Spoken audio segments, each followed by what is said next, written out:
All right, cool. Hey, everybody. Welcome to Playing with Power. It's a podcast we do. I'm Michael B. the Game Genie, joined with Mr. Dude 206, who just adjusted his camera, What's going on? and Weekend Game Guy, who just moved for the 18th time in the last 2 months. 19th. 19th. Sorry, I get confused. It's fine. It's fine. You can't help it.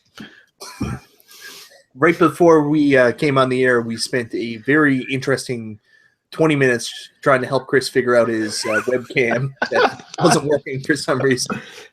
I still don't know what I did to make it work.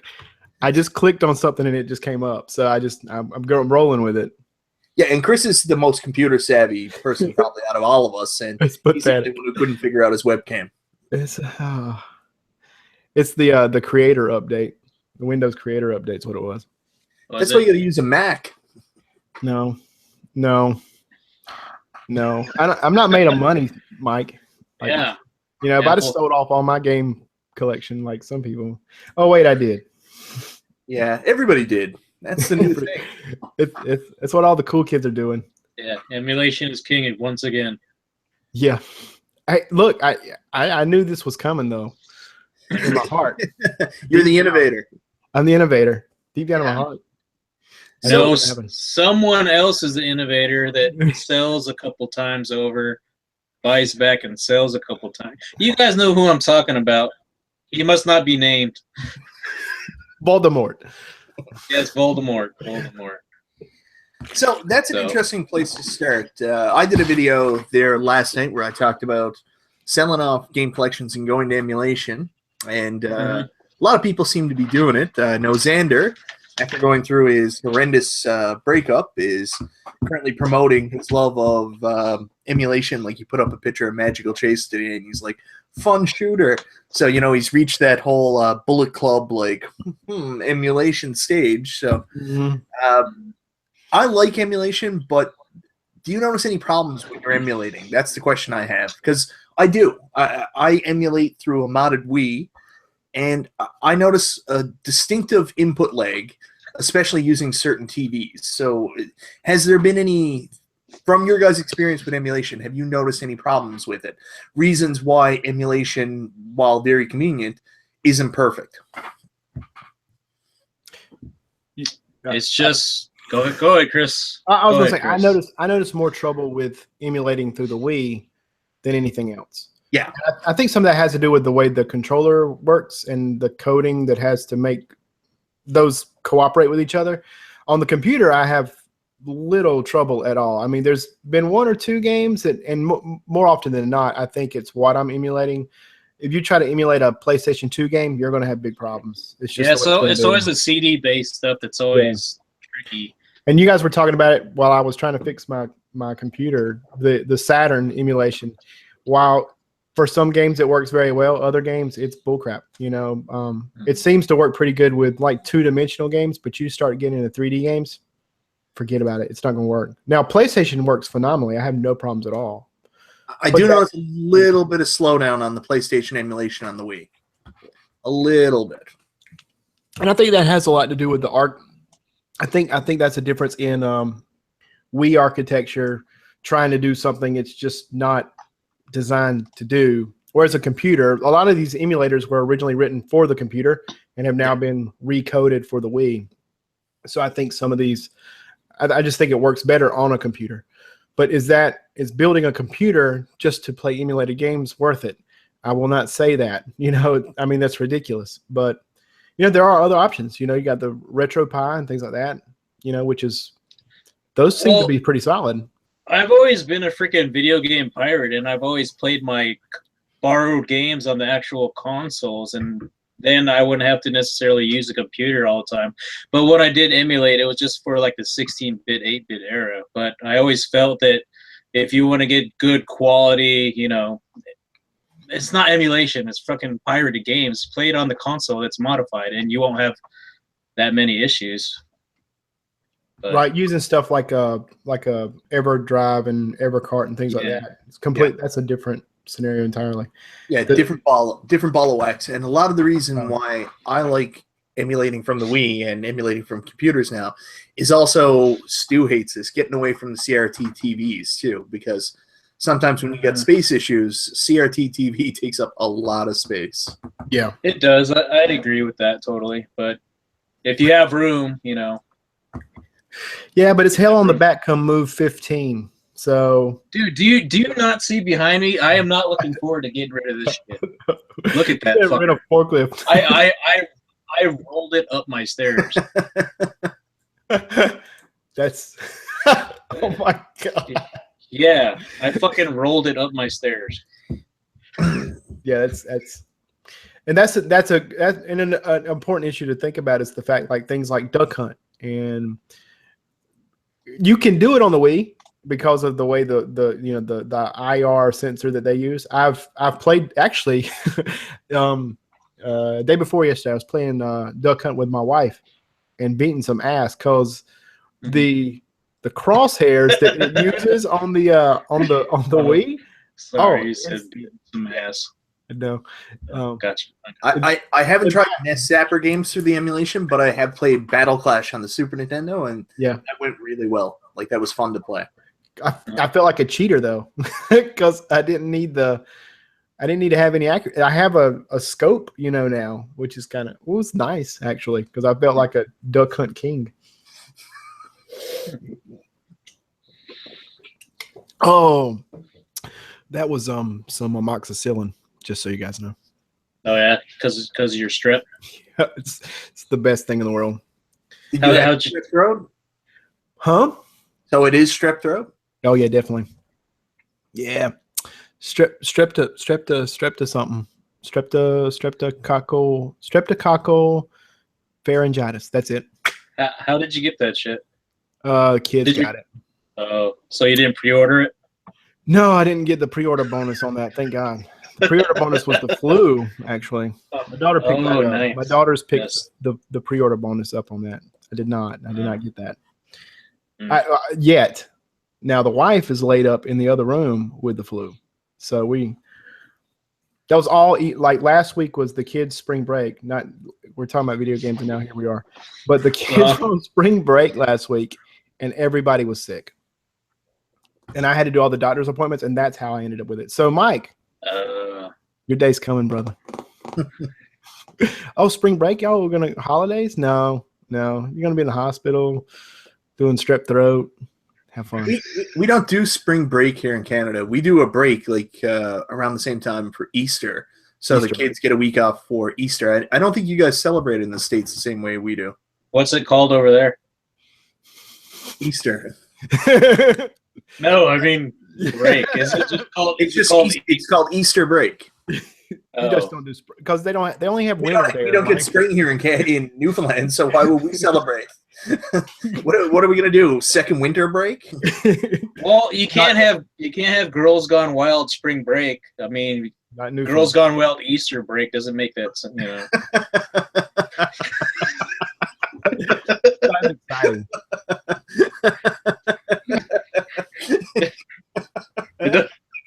It does. I came back from the grave. Easter Mass, guys. Yes. Actually, this year we did the whole church thing, and I guess where we have a kid now, we've started to do more with that. And Lara's mom actually sings at the church, so I went and we all got our feet washed, which is, I guess, some kind of tradition. And I'm like the least religious person in the world, so I had no idea what it was. Just remember Lara telling me ahead of time, make sure your feet are groomed before they wash them. And I was like, what? I'm going to get my feet washed. That's like the point. It's Maundy Thursday. Sorry to be that guy, but that's what it's called. It's what? Maundy Thursday. Not Monday Thursday. Maundy Thursday. Maundy? Maundy, like an MAU, I think is what it is. Maundy Thursday. It's Monday. Yeah, Monday. It's a penitent thing. Oh yeah, my foot felt very penitent. Yeah, it's a thing.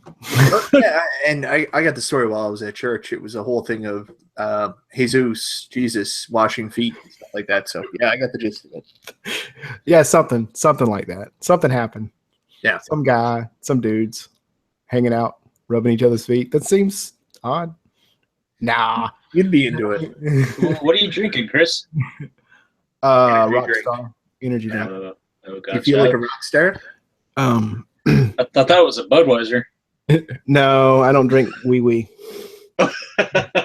He said, I'm too good for the fucking Budweiser. I do have a Guinness in there. I thought about drinking it, but it actually might be good for my throat. Actually, the alcohol might cleanse. All right, so getting back to emulation. Thanks, Mike. Some of the things that I was surprised by what the Wii could do before, because I haven't really explored computer emulation yet, was I was surprised that they did play disc-based games. So a lot of things that I held on to because I was like, I can't lose this stuff, like a lot of my Sega CD games. Lo and behold, I find out Sega CD emulates pretty gosh darn well on the Wii as well. It's weird playing Sewer Shark. The one area where I will say I have a complaint with it is that the actual FMV full motion video looks really, really choppy. Like Sega CD didn't look great anyways, and it looks worse. You actually play it? Yeah, you can choppy play it as it is. Yeah, it's weird. I might do like a live stream of playing it sometime just to show people like how weird it looks, because it's real weird. Yeah. What are you using, like the Pro controller, I guess? Using some things and using the classic controller, the first one that came out. I really like this one because this one's kind of like a Super Nintendo controller. Yeah.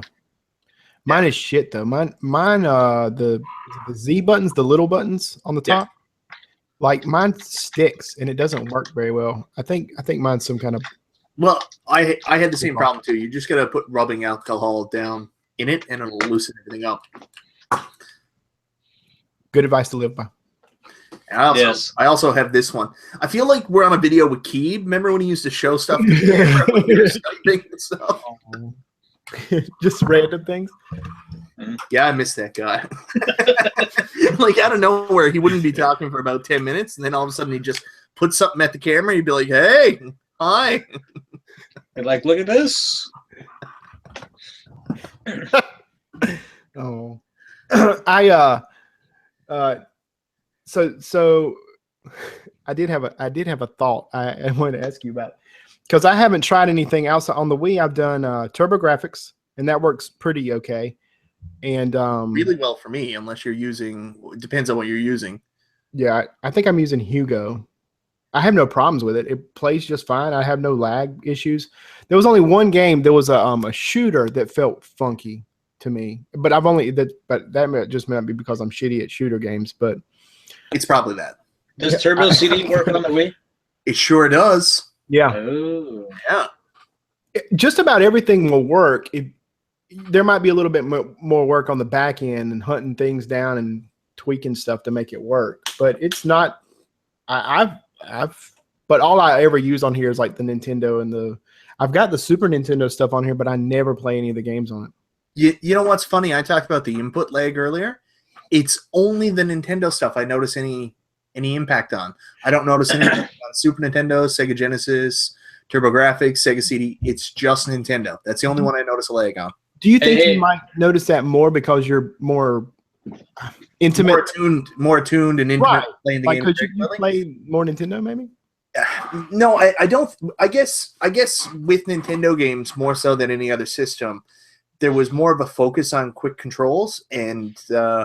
Think about this before you respond. Like, it's true. Like, Nintendo was more based on like the gameplay experience. You think about games like Mike Tyson's Punch-Out, where timing was and there's no real experience like that on the Super Nintendo. You could even say like Super Punch-Out. Well, that's kind of the same thing. It's not.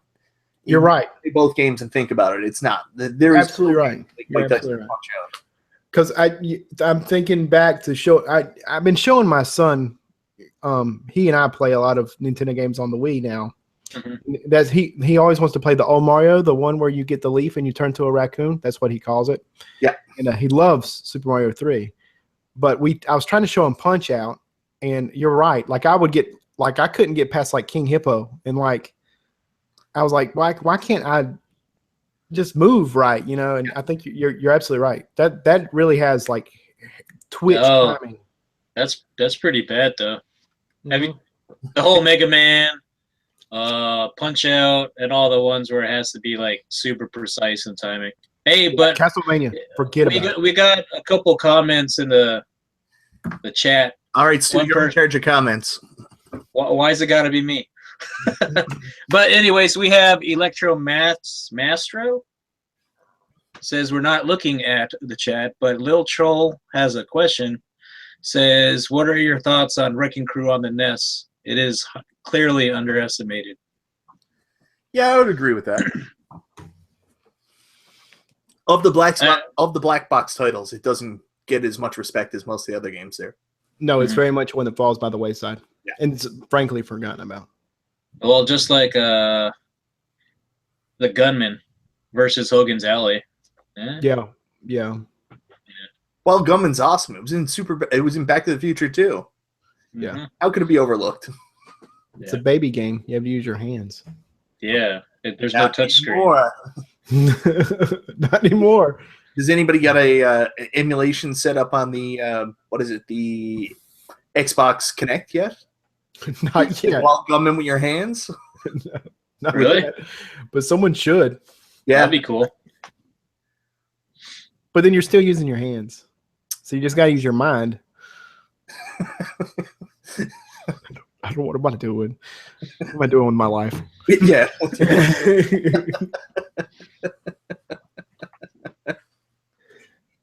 So, what are your guys' thoughts on the NES Classic being canceled or discontinued? The real reason, I guess.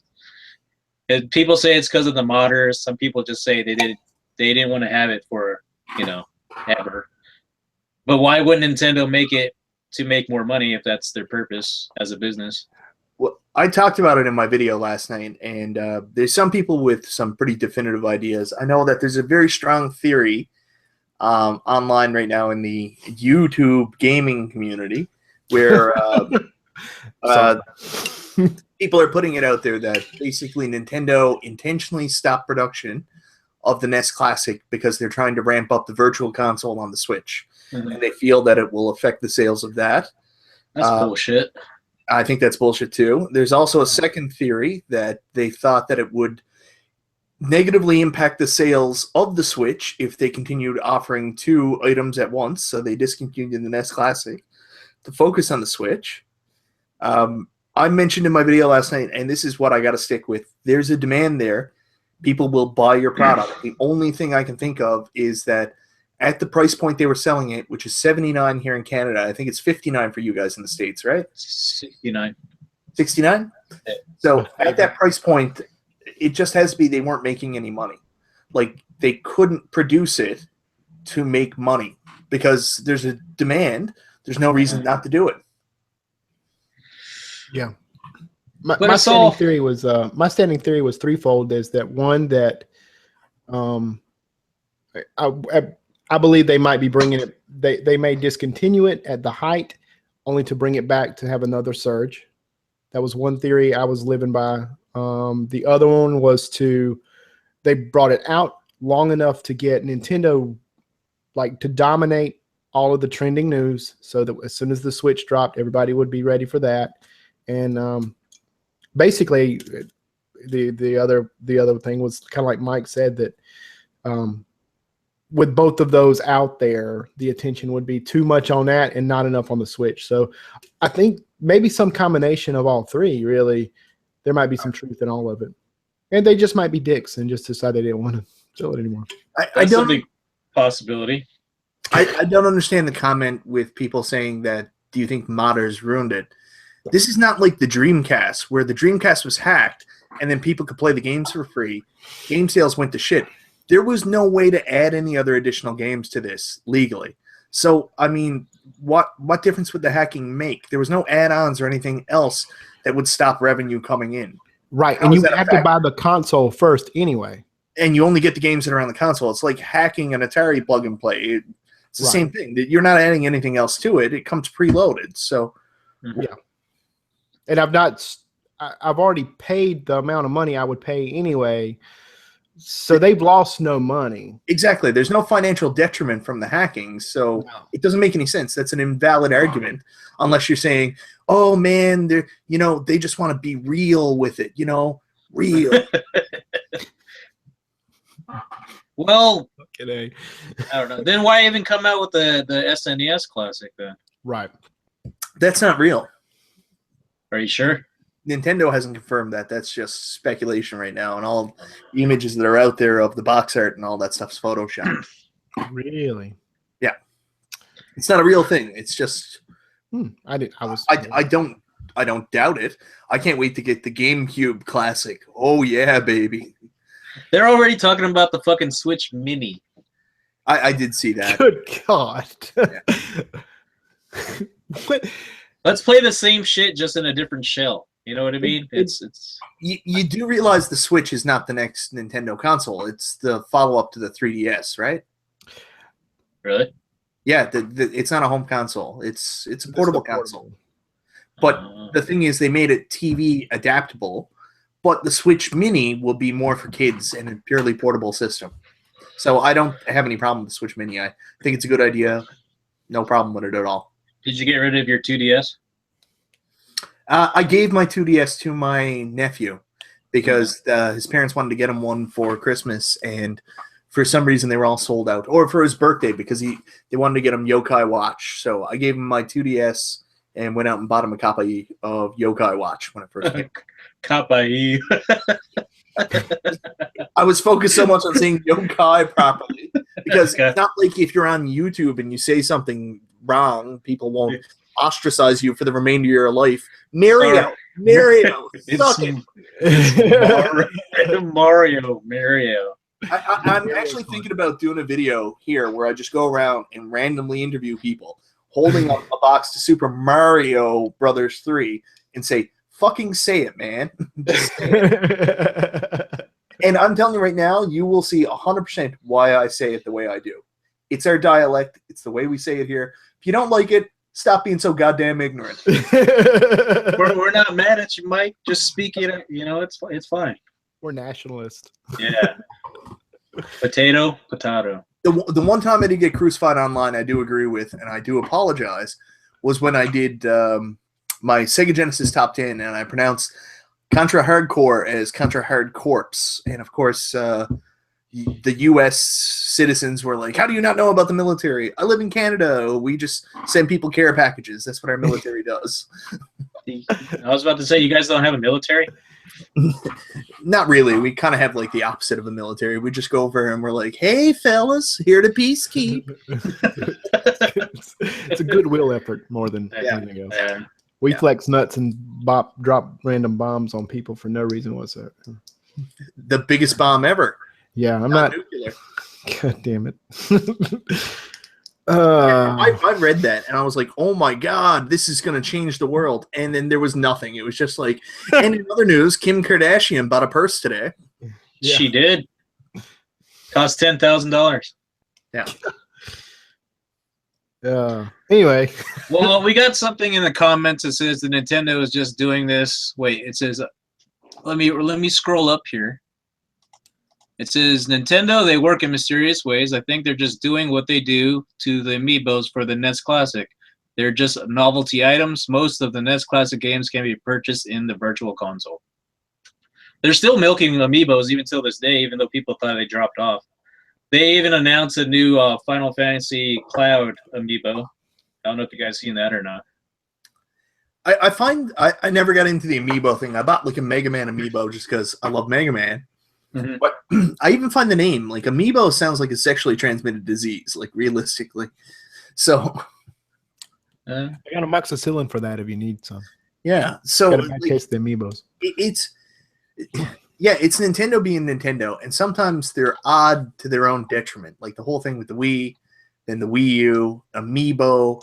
Their focus on like nonsensical words just fascinates me. Why do you think that is? Like, why do you think they intentionally dare to be different? That's their modus operandi. Even when they build their systems, they say like, we don't care about the power specs or anything like that. It's all about the experience, and we want to create a unique experience. Yeah, like fucking milking a cow. You fuck and milk a cow at the same time? No. Just one. I'm not going to go into which one. But see, this is why Canadians don't want American milk. I didn't even know that shit wrong was for years. I thought you were fucking joking about that milk thing. That's fucking stupid. No, that's for real. Not That's for a game. That's fucking comedy shit. Yeah. Can you imagine? Here, son, just go to it. What the heck? I don't know. That is where we are in gaming. You know what? You could go get a job on a farm and have the same experience, and maybe even make a little bit of money. True that. No, we'll sit at home and we'll. That's why they came out with Farm Simulator. Exactly. What the heck? I lived the Farm Simulator. Okay. He's like, you don't know this life. You don't know.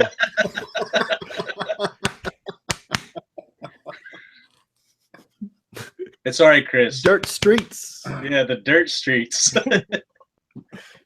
Taking it back. Yes, the COW crew. Yeah, yes. I don't know. When I saw the commercial for the cow milking game, it well, I mean, you guys know I didn't, and I'm obviously not very thrilled with the idea of a cow milking game. Wait, there's a cow milking game. I think he's talking about 1-2 Switch. Is that what you're talking about? Oh, gotcha. Oh, speaking back into the Switch, why weren't there any free games given on that like they did with the 3DS or anything? Because there's not a lot for the Switch at the moment. 1-2 Switch should have came with the system. That should have been the package tech demo. How can you justify buying that? I can't justify buying any games on the Switch. The only game I've bought is Zelda, which essentially is a Wii U game. Yeah. And there's been nothing else. Like, everything is arguably, Stu, I think you bought Bomberman, right? Yeah. And I mean, because I had Zelda on Wii U. Yeah. And Bomberman is essentially, it should have been a downloadable title. It shouldn't be like an almost full price title. Then you look at the other games on it. 1-2 Switch is a tech demo. Binding of Isaac it's a downloadable title. Which was, I don't know, a lot of people were into that though. Yeah. But that game's been around for ever. Yeah. If you look at the launch lineup, it's probably, outside of Zelda, which is probably one of the greatest games ever made, but a Wii U game, it's probably one of the weakest launch titles I've ever seen. There's nothing. There is nothing to play. It seems like there's just a lot of watered down games. Games that are meant for DLC are coming out in physical form. Even though we bitched and griped that we want physical games, but you can't just keep on feeding filler DLC type games onto physical copies because it's getting oversaturated with that stuff. You know what I mean? The indie titles that are coming out physical. Yeah. Just leave them DLC and give us those like AAAs for the main system. There's no point doing them physical. Yeah. The sad thing too is, like, this whole DLC thing has gone wacky. Like, I remember when Mighty Number 9 was announced, like, everybody went crazy. They did the Kickstarter, and the game came out, and it's okay, but like, it didn't live up to all the hype. Now Yooka-Laylee's out. I'm hearing the same thing. People are like, it's fine, I guess. And I'm still waiting for Bloodstained, which I think is the Castlevania knockoff, which make me nervous. The past track record, Bloodstained was something I was incredibly looking forward to, but I withheld my dollars because of the debacle with Mighty Number 9, and now the same kind of thing with Yooka-Laylee. Yooka-Laylee is, kind of a apparently. So what was the Yooka-Laylee? Is that Banjo-Kazooie? Oh, gotcha. The spiritual successor. Yeah, gotcha. Same idea though. I mean, I don't know. Well, they should have released I Am Setsuna, which was a good RPG, but it's only DLC. I figured that'd be a nice title to have physical. There is physical copies of I Am Setsuna. Only in Japan, though. Oh, is it? Yeah, it's only Japanese. Apparently, if you get like the Play Asia version or the Chinese or international version, there's a subtitle, not subtitle, but it's English, but it's not in the U.S. region. I think the Switch is region free anyway, so I don't think it matters. Yeah. But I don't want to pay $80 to import something I can get for $70. Do you have Tales of Hearts R on the Vita? Yeah, I have that. That's an imported game. Essentially, they didn't do English language; they just dubbed everything. Oh, you haven't played it, have you? No. Still sealed. Someone, it's not sealed, but I fucking you know the fucking struggle, Mike. Don't you fucking dare. I always laugh at Stu. Stu has more games than anybody else in the entire world, and less time. he doesn't have any time to play them. I don't know what he does with them. I like to look. I like to look. But don't touch. Don't touch. Just look. You know, it's eBay food for later.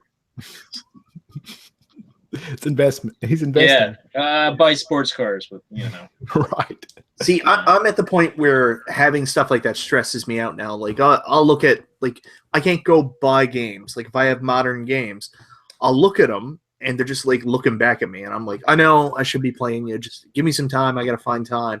And it's almost like the backlog of modern games has pressured me too much that I won't go buy anything else now. I'm like, no, I got stuff at home I want to beat first. And like I've tried to do that this past year. I went back and beat like Lords of the Fallen, which I've had for 2 years and never played. So I'm trying to clear off the backlog before I buy stuff. Maybe this is the whole, you know, adult Mike father type thing, not spending money, but I can't do that anymore. I used to be that guy. I'd run out and buy everything as soon as it came out, and like I'll freaking get to it, man, when I get to it. But new gen games go down to like $20 within 3 or 4 months anyway. So what's the point in getting a launch game unless you really, really, really like that series? And even that, you know, it's like, yeah. I mean, Mike, you'll give me shit about it, but like that's one thing about like current gen wise, like why I prefer the computer. But it's because one, like you're beginning to see, Mike, that like to have it sitting on a shelf all over the place is like, I mean, come on. And if you ever have to move, I mean, it's like Stu said, having to move. Well, the TV for one was going to suck, but like, you know, boxing all that shit up it's ridiculous. I did it twice last year. Remember? Awful, right? I mean, it's the worst. Yeah. And I don't have to do that. I pick up my computer, I go, I'm done. And I had to go out when I moved my game collection both times. I had to go out and buy tubs from Walmart. And I spent about $180 on tubs to move my games because I didn't have anything and I didn't want to put them in boxes. I wanted to protect them. So, I mean, it just becomes it kind of becomes a hassle. And so it was easier for me. It's a lot easier just to have it digitally, you know. And even if you're going to go the console route, I mean, I would say a significant portion are available. I still have a problem with digital games because I do too. It's not really yours. It's not really yours. It's still, even if you hold the physical copy now, it's not really yours. Yeah, to some extent. Current gen, it's not. I mean, you might have the disc, but you know, if they pull the EULA or whatever it is.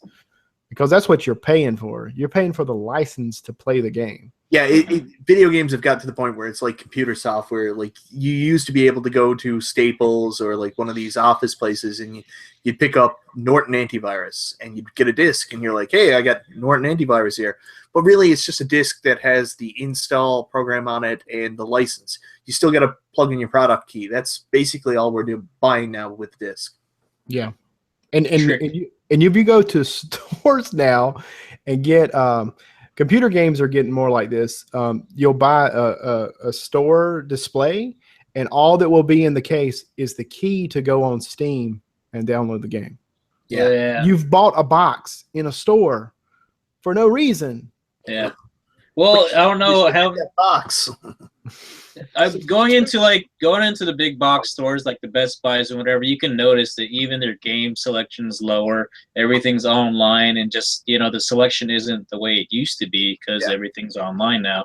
So it's like a barren fucking wasteland unless you're getting a AAA title. Then that's what they have for about like a year. Then it's off the shelves and on with the new one. And that'll be it on the shelf. There'll be the big display for GTA 5. It's like right there. And then once that's not the hot item, it like vanishes. It's gone. You got to get it online or whatever. Mm-hmm. So yeah, I mean that's just the direction it's all gone. And I don't know, for good or for bad. I'm okay with it. I don't give a shit because it's just where I've decided I am. I don't want to box any more of this crap up. I've got a box, right? You can just say you had your time. You know what I mean? It's over. Over there. Yeah. So that was the next comment that I was going to ask you, Chris. If it's over, like, is there times where you do miss out, like when new stuff comes out? Like Legend of Zelda just came out. Do you say, shit, man, I wish I had something I could play that on? Nah. Not at all? There's I don't believe you. Not Legend of Zelda, because that's not me. That's not my bag. But Chips Challenge HD. I can't say that there's been a whole lot of titles that I'm like, oh man, crap. Because there's most of the time the only thing I'm gonna miss out on are console exclusives, and I've not really run in. There has not been anything in recent years that I've said, God, I've got to play that. Like there's not really. It hasn't came out on Steam already though, right? Right. There's nothing exclusive to the whatever console you play that I said, God, I really need. The only game that I've wanted to buy a console to play has been Nintendo Land for the Wii U. And that was fun. And of all games, right? Like that's like the tech demo. Like that's the only thing on the Wii U I really like playing that I've played on the Wii U. So I mean, and everything else, like even like Zombie U, that was one of the ones that I wanted to get for the Wii U. They've now released it on the computer. And apparently it's shit on the computer, but that's from the genie. Yeah. So I mean that's that's the thing. Like right now, there's just nothing that like grabs me and says, "Hey, you definitely need a console to play this." I'm more of Bayonetta. Bayonetta is a good example. They just released that 2 days ago. The night, guys, that I was playing Bayonetta. One or two. One, the first one. Then I was sending you guys pictures or something. Or I told you. Have you played Bayonetta 2 yet? Is that available? Or is that not yet? I think that's just for Wii U. For now. But see, that was the thing. Bayonetta was just going to be, a console game, and they've just released it. And it looks gorgeous. Like it's for high def. You're not going to get Bayonetta 2. Bayonetta 2 was actually made by Nintendo. Well, I mean, that might be the one, just watch a Let's Play. Yeah, and I'll be good. I don't need it. So let's go there. So I've never been the kind of person to watch a ton of like Let's Plays, and even though I do them, I don't watch them. Like if that makes sense. But it seems to be that's what all the kids are into, like the really young kids. They don't even play the games. They just go on and watch people play them, like the whole playthrough. That's what people are into. That's why they're busy. They're busy. They're busy. That's why. No, I just think it's fucking lazy. It's about the games and discovery to play a game yourself. And this day and age, it's too fucking convenient to watch somebody else play. But I guess at the same time, you're saving money if you're not fucking working or having a job or anything. It's like you don't have time. They're busy. I taught high school. Fuck those kids. Wow. Sorry. No, because Mike, a young guy looks at you and goes, "Man, I'm so tired. I've been so busy this week." Don't you want to slap him in the face? You're doing a difference of age. I'm talking about really, really young kids. That's the people that are watching the full playthroughs. Like, oh well, they're going to do what they're going to do. Maybe they're just not allowed to play the game. Or... What I'm fascinated by is the kids that watch like the Minecraft stuff, and I don't understand the appeal. But there's channels out there that people make a living off playing Minecraft, and they get thousands of views of people just watching them play Minecraft. Yeah, speaking of that, Minecraft playthroughs, subscribe to Weekend Game Guy 3, guys. Just make sure you guys check it out. No, I do. I watch periodically. I will watch Let's Plays, but it's bad. But I will watch them to like if I'm stuck.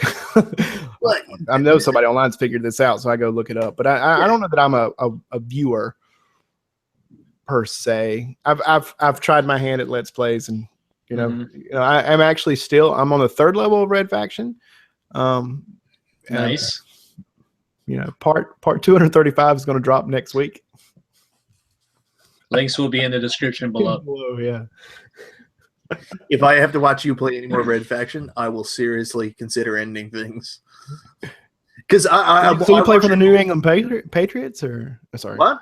Nothing. New England Patriots joke. Oh, yeah. So I think I was your most dedicated viewer for that Red Faction thing, and even by the end, I was like, oh, okay, come on, Chris, You're the only one. Let's play something else. Yeah, hey, you should play Red Faction like Guerrilla Warfare. I think it's the one on 360. I think it's on 360, but they changed it up to a third-person shooter, and they just got like a free-for-all mode where you just get to like wreck shit. That's actually a lot of fun. So yeah, I watch. You guys ever hear of a channel called Watt Culture? It's like these English guys. Yeah. No. One of their top. You've never heard of it, Stu? What are they called again? Watt Culture. Watch Culture. Watt.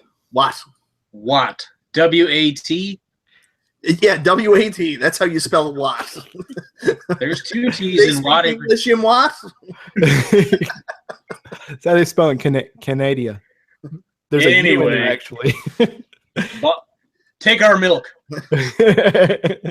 I'll send you a jar of milk, Mike. No, thanks. Your milk regulations aren't strict enough for me. Mine certainly aren't. But anyways, Watt Culture does what now? They do a bunch of different stuff. Like I found them because they do wrestling stuff, and I like the graps. And they also have other channels for like it's all top 10-y type stuff. So I mean, if that's not your jam, then it is what it is. But I watched one of the videos and they talked about Red Faction Guerrilla, and immediately I thought of Chris. And they said that the game had a lot of promise, but it just didn't deliver. Outside of the destruction storyline, just doesn't do it. I played through about 5 minutes of the campaign. I was like, nah, screw this. I'm going back to the destruction levels. Yeah. So I just did the free fall where there's like challenged modes where you just got to destroy as many buildings as possible. And that's a lot of fun, but it's not a story driven game. Not very fun. Not from that standpoint. It's just the ridiculousness is what's fun about that game. So. Were you guys fans of X-Play and G4? Big time. Yeah. I watched a couple of their videos like last night, and they were actually reviewing video games, and that was pretty cool to watch. And I think that's before the whole, I don't want to say before YouTube, but before everybody tried to do the video game news and all that stuff. Yeah. So, mine goes back a little further than that. I don't know if you guys ever seen them, but do you know Reviews on the Run? Do you guys get that? No, we didn't get that here. Well, it's a Canadian show, and that was going back into like the late Super Nintendo, Sega Genesis era and Sony PlayStation era. Mm-hmm. And I watched that a lot here on Canadian TV. Mm-hmm.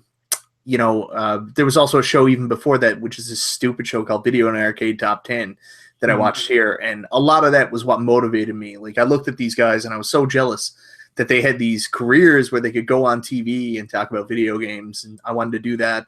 And then I discovered X-Play and G4 Tech TV when I was in my mid-20s when me and Lara moved out together. And, like, that was all I did. Like, I basically would be at work saying, I get to go home in 20 minutes and watch, like, X-Play. Like, I'm so excited just to see what's going to be on. And it kind of sucks that they went away. Yeah, I agree. They all the G4 crew just split fucking everywhere, Yeah. Adam Sessler went to, where was it, IGN? He was there for a little bit. Then he moved to he moved from there. I know Chobot's on Nerdist News, and then that we all know where she's at. Yeah. Sarah Underwood just takes Instagram pictures of her ass. Wait, what's her screen name? Sarah Underwood. Yeah, but before she was on X-Play, is it X-Play? What was the Attack of the Show she was on, right? Yeah. I used to love Attack of the Show. Before she was on Attack of the Show, because she replaced Olivia Munn, her and the other girl. But before she did that, she was a Playboy Playmate of the Year before she was on that show. Yeah. Hold up. Give me these names again. Sarah what? Underwood. Sarah Underwood. I got you. And to tell you the truth, when I watched her first when she was on Attack of the Show, that's the name of it, right? Yeah. I was like, oh, she's kind of skinny. She doesn't look that attractive. And then you see like her Instagram post, and I was like, man, that girl got back. Yeah, but do you guys watch any news shows for video games besides Nerdist News? What are the ones that you guys watch? I know I watch Nerdist News a lot. Yeah, I watch Nerdist. I watch Nerdist. There's also the More Escapist. kids. Also the No. The No is a good one. No, I don't watch a lot of the stuff. Like I used to watch like IGN. I'd wait till stuff came out for reviews, but I don't watch that. I don't go to any of those sites anymore. What's weird is how much my YouTube viewing habits have changed. Yeah. Over the last couple of years, like if I'm looking through my feed right now, like Are you talking about YouTube or X videos? no, that's something else, Mike. Both. We are. You're trying to awaken the beast, Mike. Chris goes to his browser history. Girl with club foot. Yes. Leg braces, so hot. In all seriousness, I watched I started watching The Modern Rogue. Do you guys know who Brian Brushwood is? Scam School. He had a show on Discovery for like a year. It was great. It was called like Hack the System, and he's like a stage magician performer type guy that uses like social engineering and knows all these little tricks and stuff like that. But he started a channel only 3 months ago called The Modern Rogue, and they do just random stuff, and it like how to order whiskey like a boss, and beer video, like my viewing habits have completely changed. It's not all video games anymore. It's like that, and I've got I started subscribing to channels about the Predator movies, where they talk about theories about the Predator movies. Chris Hansen? No, not those Predator movies. But as you guys know, quite fond of the Chris Hansen video. So we're still waiting for another GIMP tutorial. You had a little binge of that too. Yeah, well, see, that's the production side. I get these harebrained ideas it'd be good to make a video about doing that. And then you do it, and it's like, that wasn't good at all. But it's getting views, so I can't take it down. I'm making the big money off this, and I can't. I forgot to tell you guys where this is on my channel. This is monetized, so I'll send you an EMT after this is over for 5 cents Canadian.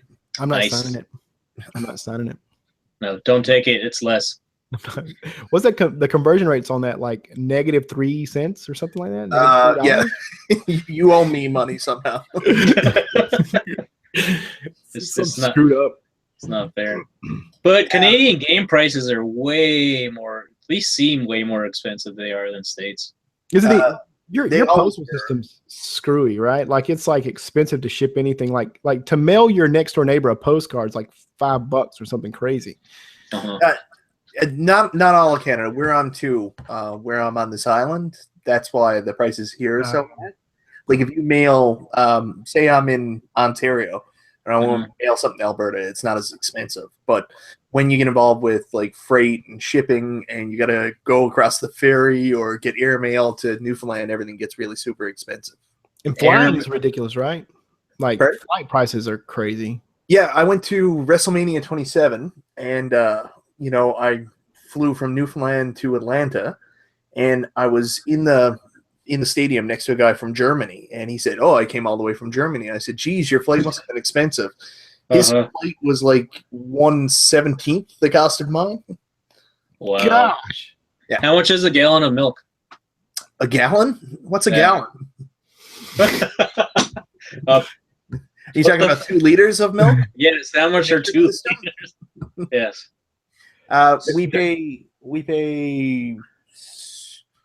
I think it's $3.99 for 2 liters of milk. Wait, but you buy milk by the bag, right? No, we don't have that option here anymore. We have it all in cartons again. Yeah, we used to have bagged milk for a while. Plastic I'm not going bags. I'm not going. That was the only reason the milk used to come milk bags.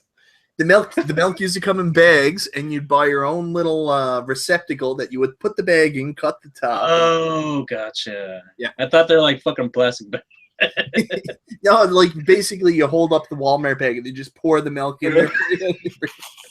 So how much did you want? Just tell me when. I wanted to go there. I always wanted to go there just so I could tell the first female I saw, man, these are some good looking milk bags. That's all I want to do. I just wanted to fly to Canada just to do that. And now field trip. Fucking field trip. But I can't now because I got big news for you, my man. How close are you to Charlotte? Me? Yeah. A couple hours, 3 hours. Dom Oh, actually lives right outside of Charlotte. Who does? Dom does? Uh-huh. Like, yes, my sister-in-law that's in New York for music might be moving to North Carolina for a while, so I might be in the area. Oh, hell nice. Yeah. Nice. Yeah. So clean your room, Chris. Yeah. No. Yeah. Yeah. Well, that wouldn't be too bad. It's like let's see, like 4 hours. Just 4 hours. Yeah. Start walking now. Yeah. So people used to ask me all the time, they were like, were you and Keeb live in the same area? Do you guys hang out all the time? And I was like, no, man, it's like a 4-hour drive. Like I can't just go out there all the time. Well, you did once, then you made like a 5-hour game hunting video. Right? No, he used to come in here. He used to have where he lives in a very remote area. All his specialist medical appointments had to be done here in town. So whenever he came in for a specialist appointment, I'd get together and go to the mall with him, buy him lunch. Cool. Oh, that's cool. Well, actually, I never knew I was buying him lunch until the point where he went up to pay and said, "I don't have any money." Surprise. Pretty much, yeah. No, that wouldn't be bad because and then Dom is right there. I could either go there or you could come here to the beach. Yeah, we could have our own gaming North Carolina Palooza. Yeah. There you go. You can start it with all the emulated games. we would hand out SD cards. Yeah. So what do you guys think of conventions nowadays? You know, everybody's tries to go there for deals, but you know, it's everybody just trying to unload their shit. I don't feel conventions are really about the games anymore. It's about the people, and people go there to show off themselves. Yep. And that's I mean, inadvertently that's kind of what happened to the games anyway, right? It became about showing off yourself. And I'm sorry if you guys still collect or whatever, but there was a lot, it still is a lot of dick wagging. And it became we talked about that earlier, that it became about the deal, not the game. You know, I got this copy of Magical Chase for, you know, a gum wrapper I found, you know, like versus, hey, this game is really great. I got it. You know. Yeah. Why? Like even, you know, well, anyway, say it. There were channels. Channels that did game hunting videos that ended up changing their format. They moved away from, because I mean their original format was, this is the game, this is how much it cost us, this is how much it would cost us if we bought it online, right? That was the original format. They moved away from that because they realized, I think that, you know, they realized that was some dick wagging is what it was. But you know, one thing that has to go with along that is like the hobby of video game collecting and going to garage sales. The video gamers aren't the only ones that are raising the prices. It's also the people that are just trying to flip things that flip things. Like say, hey, I collect like horseshoes, but if I find a video game, I could buy more horseshoes. Right. That was just an example. People saw an opportunity and they took it. I mean, yeah, and so that's also contributing to the market getting all fucked up. Sure. And it's just, I think it's honestly right place, right time. Yeah, and I think the collecting thing, why I'm not as interested and why a lot of people aren't as interested, because it doesn't really exist anymore. Like when I first joined YouTube, the idea of video game collecting was, if I hustle and I go around to yard sales, if I go around to garage sales and, you know, thrift stores and flea markets, I do all this stuff, I'm going to find deals. And that was fun. That was, you know, awesome. But that dried up really quickly when I remember when you first started doing that. Yeah. Yeah. And I like that. I like going around, and I don't mind spending $30 if I can pick up a copy of Street Fighter 2 and a couple other random things that shouldn't be that expensive. I don't mind collecting games in that category. But when you're going out and you look at a table and it's like Street Fighter 2, $40. I don't want to do this anymore. Yeah. And when people are now, if you watch what some one, you know, whatever, but but whenever the deal, whenever the bragging about the price went from being I found Street Fighter 2 for a nickel to I found Street Fighter 2 for $5 to I found Street Fighter 2 for $35, and like you know what I'm saying? Like the deal just kept ramping up. I mean, it's impossible to. Like it was 500, but I got it for 450, so that's a deal. Yeah, right. Like, fuck, no. No. Yeah. No. It's one of my significant others says I could buy a purse for 900, but I have a coupon for $100. It's still a deal. Right. Yeah. Not a deal. I accidentally dropped my chair down. Did you guys not see me just drop?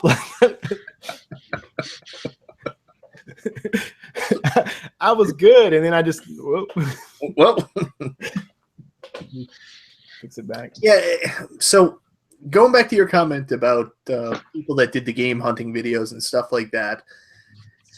Yeah, I guess I see what you're saying. I think that some people that was part of it, but the idea was always for a lot of people wasn't about like what they were doing so much as about them in the first place, and over time it just melded that. It's not because that the game deals weren't there anymore. This was always the idea anyways. It was they wanted the focus of the show to be on them. Yeah, always. It's also the thrill of the hunt too. You know, you still do not know what you're gonna run into. That's even why I to this day still go thrifting. I don't expect to find something expensive. I just find random shit that's just cool because, you know, like I said, random DVD player game that's really cheap. It's just fun to go out and fun to just get the fuck out the house. You're in a bigger area than I am. Yeah. I can't speak for Chris, but like here, even it's very super competitive, and we have people that don't work, that purely make a living off going to thrift stores, figuring out what they can pick up and then resell. So, I mean, unless you're the first person in the door in the morning, there's no point. Like, there is literally nothing. It's pick clean all the time. It's got to be your job. You got to make it your job. Now, like, in a bigger area, if like, or Ed, for example, Ed has access to go around with his job and basically hit these stores up every day. You're going to have better luck than most people. But for like average ass Joes like me, who when I went game hunting, usually was on a Saturday, I'd wake up Saturday morning and go hit all the hot spots and then do the flea market circuit on Sundays. I mean, you're not going to find as much because there's just so much competition with basically people who don't work, who live off the system and resell shit. Yeah. Yeah. And really, the only thing I thrift for now, the only thing I'm out looking for that I want is a Laserdisc player. Yeah. I want a Laserdisc player so bad. So you collect all the horror movies for it? I want the original Star Wars trilogy on Laserdisc. So if you're out there, anybody, and you want to donate that to me, I'll take it. I've actually never. My Weekend Game got 2-channel for Laserdisc videos. I've actually never seen a movie on Laserdisc. I only knew one guy that actually even had one here, and I never went over to see what it was like. Is there a difference? Like, here's the thing. Like, I understand that there's a difference with records. There's a difference with the audio quality. Is there a difference with Laserdisc as compared to watching something on a Blu-ray or DVD?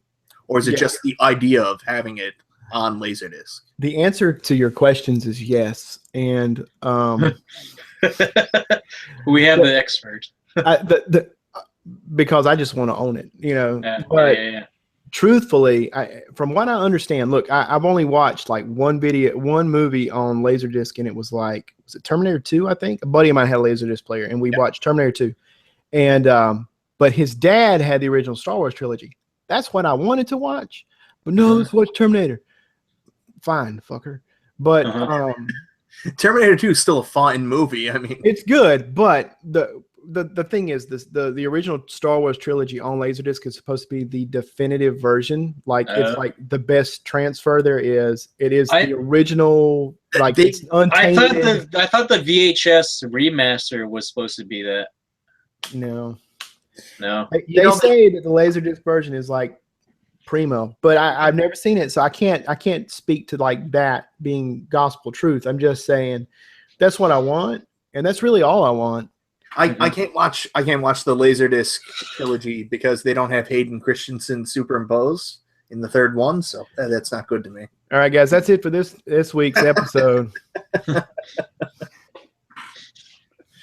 know what? He was at the Star Wars Celebration. He was actually one of the most cheered actors at the Star Wars Celebration. Society is screwed, man. Like, kids actually think that prequel trilogy was good. George Lucas said, this is for the kids. And somehow these goddamn kids, I don't know what they're doing, these goddamn millennials actually are ruining life because they support the prequel trilogy. Yeah. I And the Nintendo 64. Yeah, fucking, I hate that thing. What's the best Mario game? Super Mario Sunshine. Wow. Have you played a Mario game? I've only played Mario games. Yeah, I played Mario, not Super Mario. I like Mario a lot. Yeah.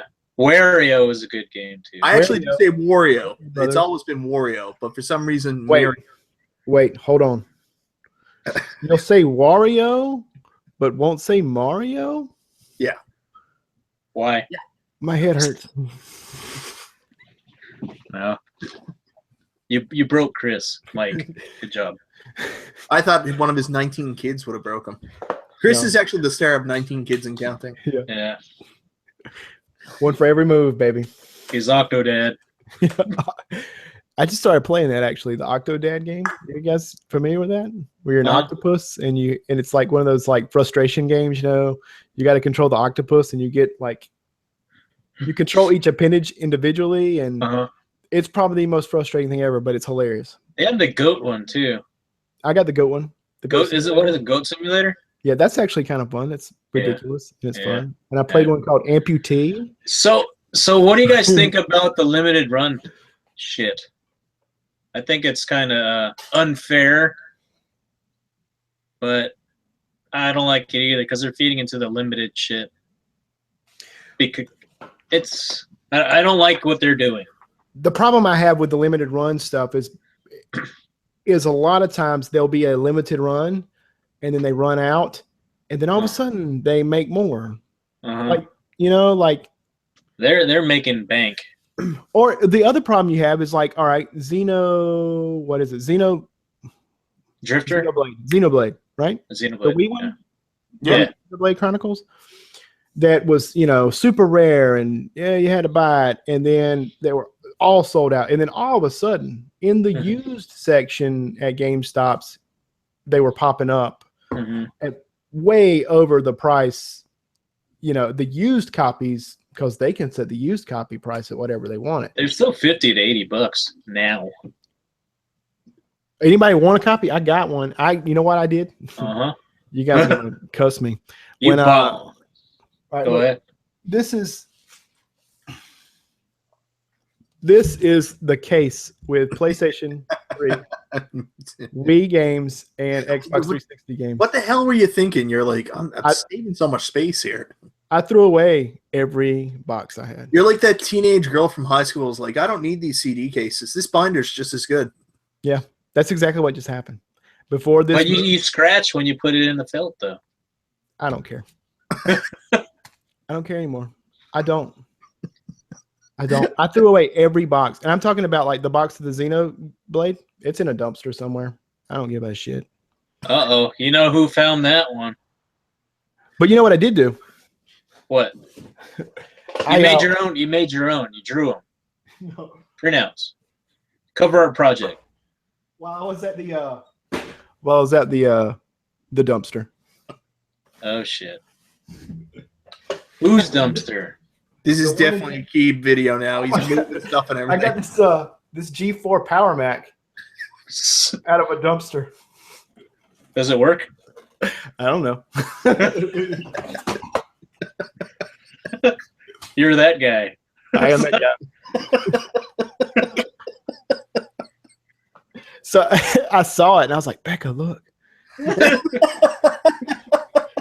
Did she say no or no? Did she try to? No, I saw it. I was like, look, hey, look, that's a Power Mac, man. I've always wanted one of those because I like that case. I think it's a really cool looking case. I was like, I want that.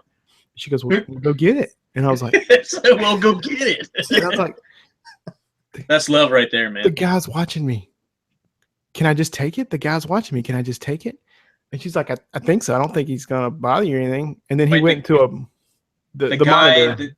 The guy that threw it away was watching. No, the guy that monitors the little dump area there. There's like, he waves you in and tells you to put your metal over here in this area. So he waves it, we're in there, and I'm like, he's watching us. And she's like, just take it. No one will care. And I was like, I don't know. So he went to the porta potty. And while he was in the porta potty, I ran. And if you've ever seen me run, it's a pretty funny experience. So I took off running, and I grabbed, and this thing's heavy. So I grab it and I run and I hide on the other side of the truck. Wow. And I snuck it into the truck. So I went to dump trash, but I brought some home. So the goal is to restore that. Good job. I don't know what I'm going to do with it. Emulate. Yeah, but it's PowerPC. I don't know what'll work on it. So we'll see. If you can emulate Super Mario on a fucking Palm Pilot, you can do that on that. Yeah, I had Doom on my calculator in college, so yeah, right. I'm sure you can emulate everything on everything. Well, why is it that every time a new console comes out, people wait to hack it when all they do is put retro games on it anyway? And the majority of the time, you spend the time to hack it, and then once you have everything, you don't really play it. Really, that's what happens. That I like the hacking aspect, but when I get to the actual gameplay, I don't really do it. You know, I feel like it's a version of video game ADD, right? You've got, well, and it's the same problem with having the walls and walls of video games, right? Like you've got so many, I can't decide. When I was a kid, it was easy to decide. It was either Super Mario Brothers or Duck Hunt, depending on. I've never heard of that game. What'd you say it was? I don't know. We're American, Duck Hunt, Mike. Duck Hunt. Oh, you should hear how I pronounce Duck Hunt. It's actually Duke Hunt. Duke Hunt. Duke Hunt. Duke Hunt. That or like, Battletoads. So, that was all we had. Or Crystalis. I had Crystalis. Yeah, you're lucky, man. That was it. Yeah. And it was easy to make a decision, And then when you get, I think that's the problem, right? So I hacked my console. Great. I can do all this cool stuff with it. But how am I going to pick now? Yeah. And then you start playing something, you're like, well, this is shitty. Why do I even? Don't you feel the same way once you're looking at your stream? I mean, your Steam box and the list of fucking games? Yes. I would imagine even more so with Steam because everything is just titles. Like you have a listing. It's not even like you have physical things to pick through. No, I mean, you get, you got a pretty picture, but what do you know about that, right? And the problem with Steam is, yes, I get a lot of games through like bundle sites like Humble Bundle and Bundle Stars, and there's these sites that for charity reasons, they bundle them together and they give you a good deal. Well, I can buy games. What do you mean for charity reasons? Humble Bundle does like there's a charity called Child's Play. They did Child's Play is a great charity. Yeah. So you go on there and you buy the bundle and they donate the money to the charity. So you get a bundle of like 12 games for like $6, and then that money goes to the charity, or a portion of it goes to charity. Yeah. But it'll be cheaper a lot of times to buy the bundle over just one of those. There's one game in that bundle that I really wanted, but it's cheaper to buy the whole bundle than for me to go buy the individual games. So I'll buy the bundle, and then I'll end up with 13 games when only one of them I really wanted to play. And I may or may not ever get to it. That's just like how music used to be back in the day. You buy a CD because it had one track that you wanted to listen to, but you had all the other fucking shitty ass music. Right, because they would never release it on a single? Yeah. So it's kind of similar, digital, the way the music kind of transferred over. Everybody listens to MP3s now. Fuck computers. Sorry, Chris. Everything that Mike loves. Yeah. But yeah, I've got a list on my Steam account. It's like, how many games on that list? I'm not sure. 300 and something. That's a lot. It's a lot. It's a long ass list, and but there's games I've when I started playing on the computer, honestly, like 2 years ago, I really started playing more when we first moved here because I had to box everything up and there was stuff that I could get to. I played more games after that than I ever did when I had the wall of games. Remember you saying that and stuff. Do they have Do they have games that expire? Because I know when you buy or you download a demo on PS4 that it has an expiration date of like a week after you download it. And PS Now games, if you get a free PS Now game, it only, or PS Plus, whatever it is, it only works while you're still subscribed to PS Plus. Isn't that also? But isn't the way the Wii, the new Nintendo system going to be like? They'll give you a Nintendo game for like a month and then they take it away. Yeah, kind of fuck that. A Nintendo, like a classic Nintendo game, right? It's like an original NES game, right? Yeah, but you're paying for the online feature. It's all a trap, right? Like, right. Why do you need an Xbox Gold membership? Well, you need it to play online. Well, I don't want to play online. How do they get those people? Well, if you get the Xbox Gold membership, you get free games with gold. PlayStation Plus was the same thing. You got to pay to play online now. Screw you. When I had the PlayStation 3, everything was free. No, you got to play online now. But you know what? If you do sign up to PS Plus, you get this game for free every month. And with the Nintendo thing, it's the exact same thing. It's not like it's not a subscription service like PlayStation Now. That's what I'm talking about, where you pay each month and then you get a variety of games you play for free. Kind of like the old Sega channel, actually. Yeah. One thing that, say if you had to pay for PlayStation Plus or Xbox Live to get your updates on the games that you bought, like, you think people would stand for that? No, that's too scumbaggy a move. Oh. Yeah, right? Especially the way they make games now where the games aren't finished before they come out. Oh. You can't do that. Like, if games are coming out readily done and it was just like bullshit updates, like, but the way that games constantly have to be patched and updated now, you can't ask somebody to do that. But Xbox did do that. Like, you guys probably don't play a lot of sports games, but on the Xbox 360, if you had a hockey title, there's updates throughout the year because they update the rosters. You couldn't access that unless you were a gold member. That's stupid. Yeah, so that's why I stopped buying hockey games on the Xbox 360. That and it's hockey. Well, I just bought them for the PlayStation 3. We love hockey here in Canada. Genetically, you have to like it there, right? Yeah, you the doctor actually takes you out with a hockey stick right out of your mother's vagina. That's not how I was born. No. I wasn't born vaginally. He was born anally. It's true. It's all right. It's all right, Chris. It's all right, Mike. You know, hockey's cool. You probably actually. I had a roommate that my big roommate. I've told you about him, and he played hockey in high school, and he was explaining the rules to me because that's the thing. I'm not a sports guy, so I don't know what's going on. So when he started explaining the rules to me, and we were watching hockey, and he was explaining what was going on, I was like, oh, okay. And as having the knowledge of what was going on actually made it a lot more enjoyable. So maybe if someone could explain it to me, I would like it more. You just it's any sport. Hockey puck into the goal. No, it was a lot more than that because like they would call like what's the real weird rule that like would throw me off? Icing is the one. I was like, what the hell? What happened? He's like, well, and he explained it. I was like, throw it down from your own end into the other end, and it goes past without touching the goalie. Yeah, and I was like, what does that even mean? And he that's what he said, almost verbatim. And those aren't rules for the sake of rules. Those are rules to actually help the flow of the game. So, because realistically, if you score a goal, you could spend the entire rest of the game just slapping the puck down the ice saying, F you, you're not getting at my goalie.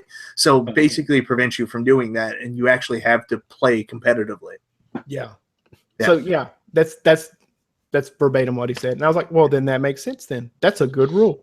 I support this. I love hockey now. It's my favorite sport. Yeah. They would beat the shit out of each other. I was like, man, man, I like this. Oh, they've got new rules in hockey now. You can't really fight like you used to. They got instigator penalties. It's not like Slapshot anymore. I'm done. I'm only going to watch Slapshot. Yeah. And the whole concussion thing it's a real issue. So you're going to see fighting come out of all of it pretty much, I think. Because everyone's a delicate flower now. Well, also the era of the goon is over. What they used to do is they used to have guys that couldn't even really play hockey, that were just basically prize fighters that they'd stick skates on and have them go around and beat the shit out of people. Good old And days. the game has become so competitive, you can't afford to have roster spots for those people anymore. Such a waste. What are they going to do now? You know? I saw one working at 7-Eleven the other day. What, a At least hockey? I got that. Hockey. Good. One of the good. Yeah. They actually make really, really good money, even when they're not at the major professional level. Like, they do very well. Like, Really? You don't have to work again. We have like one ice skating rink, well, two within like 50 miles of each other. Yeah. And the whole, we don't have that many here. Well, you're getting a hockey team pretty soon, actually. NHL team. Oh, really? Yeah. It's been in Well, the works for I a have a while. friend, she's really into it, but Yeah. I don't know. I mean, my state won a Stanley Cup. first. No big deal. What? We won a Stanley Cup, didn't we? Yeah. Carolina Hurricanes. Yeah. Oh, North Carolina. if we ever do another podcast called Conspiracies in Sports, we'll talk about your Stanley Cup win. Sure. I won't have any input, but whatever. Can you guess how many ice skating rinks are near me? In my- 0. It was 87 degrees yesterday, guys. So the Actually, there's first one. overall draft pick in the NHL this past year was actually born and raised in Arizona. How many ice skating rinks do you think that were around him? I'm serious. And he's Found it. Yeah, there's one here in town, and my oldest daughter, keeps saying she wants to go play hockey. Hockey's very expensive. Very expensive. That's what I keep saying to my wife. Like, it's kind of pricey. Can we just stick to like the backyard? Can we just do that? One of the big things in Canada was it was a sport everybody could play, but it's really become a sport for the elites. Like, if your kid wants to do well, like, it's basically at the point where you have to sell your kidneys and invest your entire life into supporting your child on his run to try to become a professional. I just think of the amount of equipment and the type of equipment, and that there's so much. Yeah, I don't know what it's like there, but you can get a lot of it secondhand here. They have like swap meets and stuff like that. They try to help out parents that can't really afford. I mean, the best chance you got around here is like a restore, kind of thing, like a Didn't you ever watch the Mighty Ducks? You just get some newspaper and duct tape it together to your kid. No, You should do hockey skip my religion. equipment hunting. Hockey equipment hunting videos? Yes. Did you ever see? You guys ever seen the movie Top Secret and skeet surfing? You guys know what I'm talking about? I don't know what skeet surfing. No. Skeet surfing. I have Top Secret. My ex-girlfriend bought it for me one year, and she was like, "You like movies?" And I was like, Did she buy you a gun rack? It's a good movie. "Yes." It's a good movie. Everybody had a 12 gauge and a longboard too, or something like that. It's great. We were talking about video games, and then Yeah, I don't know. You're just talking about ice hockey. what So happened? I was trying to look in the comments, and there was a couple questions. One was like, "What is your top 3 NES games on the Classic?" There was a couple other mentions too. So, oh, well, Gary wanted to know. Fuck you guys. I'm laughing at Mike's face, just like this, like blank. void. Gary wanted to know what you guys thought of Breath of the Wild. Chris, you didn't play it, so Mike, obviously, you loved it. I love Breath of the Wild. Yeah. Yeah. I want to do it. Not gonna play it. But you know what? It wasn't a Zelda game. Not really. Like, it was great and it had elements of Zelda, but it was weird. Do you remember the first time you ever played Resident Evil 4 and you were saying to yourself, like, man, this game is quite Different. the experience, but this is not a Resident Evil game. It They looks just slapped the label on it. Yeah. It seems like they took elements of a lot of other games. That's what I did at the time. I said, it seems like they took like some elements of like Gears of War, the over-the-shoulder shooting pattern, and kind of melded together what was popular at the time to make their product. And that's kind of how I felt Zelda was made, because it was the most difficult Zelda game. It had the big open world, but it had a lot of elements of like Dark Souls, and it had a lot of elements of Skyrim. And it seems like they just took a bunch of really popular titles and melded it together to make this Zelda game. You didn't like the story? No, I thought the story was fine. But what's wrong with the story just being, help, save me, I'm a princess? Right. Hey, My standing theory on basically everything Nintendo does is that the big A-bomb that they have in their arsenal is nostalgia. Yeah. And they're like, all right, guys, we're going to release this Switch. And so far, we've only got a cow milking game, and that's fucking bullshit. So what we're going to have to do is, the older guys like that Zelda shit. So let's throw that out there. And as soon as they said that word, everybody jumps on board like, oh, I want that Nintendo Switch. You think about it, the big reason that the Switch sold well is because of the Zelda game. I mean, if all you had was the cow milking game, Mike, would you have gotten a Switch? Yeah, you would have, because it's Nintendo. I got problems. You got a problem. Not just Nintendo too. I bought every system day one. I went out and did stupid things and got them. I even bought the Xbox One day one with no intention to buy it. I just went into Future Shop and was like, hey, you got any of those all Xbox Ones? Next thing I go home with Dead Rising 3 and an Xbox One, and I'm like, I don't even like Dead Rising. Ah! What's going on? Yeah. You don't do that as much with a kid, do you? Pardon? No? You don't do that as much with a kid, do you? You don't wander into game stores and come out with a cart full of stuff. It's not the kids so much; it's the responsibilities. Like when I did all that stuff, like my wife was in law school and we were just renting an apartment, so like you had a lot more expendable income. Now it's like you get paid and you're like, all right, my mortgage came out, my car payment, all my insurances. Yeah, I got about $8. Yeah. And hopefully I got enough to get some gas in there. Yeah. Like. So Yeah. I don't really have the ability anymore to go and spend money as loosely. And even when you do, you've got to weigh it. Like, do I? Yeah, really that Switch. Like, I really debated that. I didn't pre-order it, and the only reason I got it was because my wife was like, "Here's money, go get it if you can." Nice. Thank you, wife. Thank you. Yeah. So you think that since our generation is getting older and we're kind of not necessarily getting out of games, that the upcoming generation is going to be able to spend all their money on the games that it's like circle of life kind of thing, but their fucking prices are way more. I find new gamers are very different. Like, we have a gaming community here, and it's all about people will go out and they'll buy something, and it's all about, I need to buy it and finish it as quickly as I can because I want to resell it and get as much as I possibly can. So that's the community we have here. People go out, Flip it. buy games day one, usually off Amazon, and then try to sell it for pretty much maximum price right away. Scalpers. Yeah. You gonna sell your NES Classic? No, I'm not going to sell my NES Classic. I made a joke about it, but I'm not going to sell that. You can get $400 for it. $400. Yeah. I'd sell that right now. I'm going to sell my NES Classic. I'm going to break into his house. Uh-huh. I'd spend more money on there. Here's the deal. I still have emotional attachment to certain things. Like, there's stories and things behind it. So, like, when I sold off stuff, anything that has some kind of emotional attachment to me. You said you regretted selling something. What was it? The Saturn stuff, because I couldn't emulate it. Oh, gotcha. There was one Saturn thing specifically. I sold my Nights into Dreams, like the big box that came with a 3D controller, and I regret selling that one. Not so much just because I can't play it again, but because I had that for like 20 years before I sold it, and like I never ever played it. But I look over there where it was, and I'm like, I missed that. Hey, Mike, guess what? You can play it.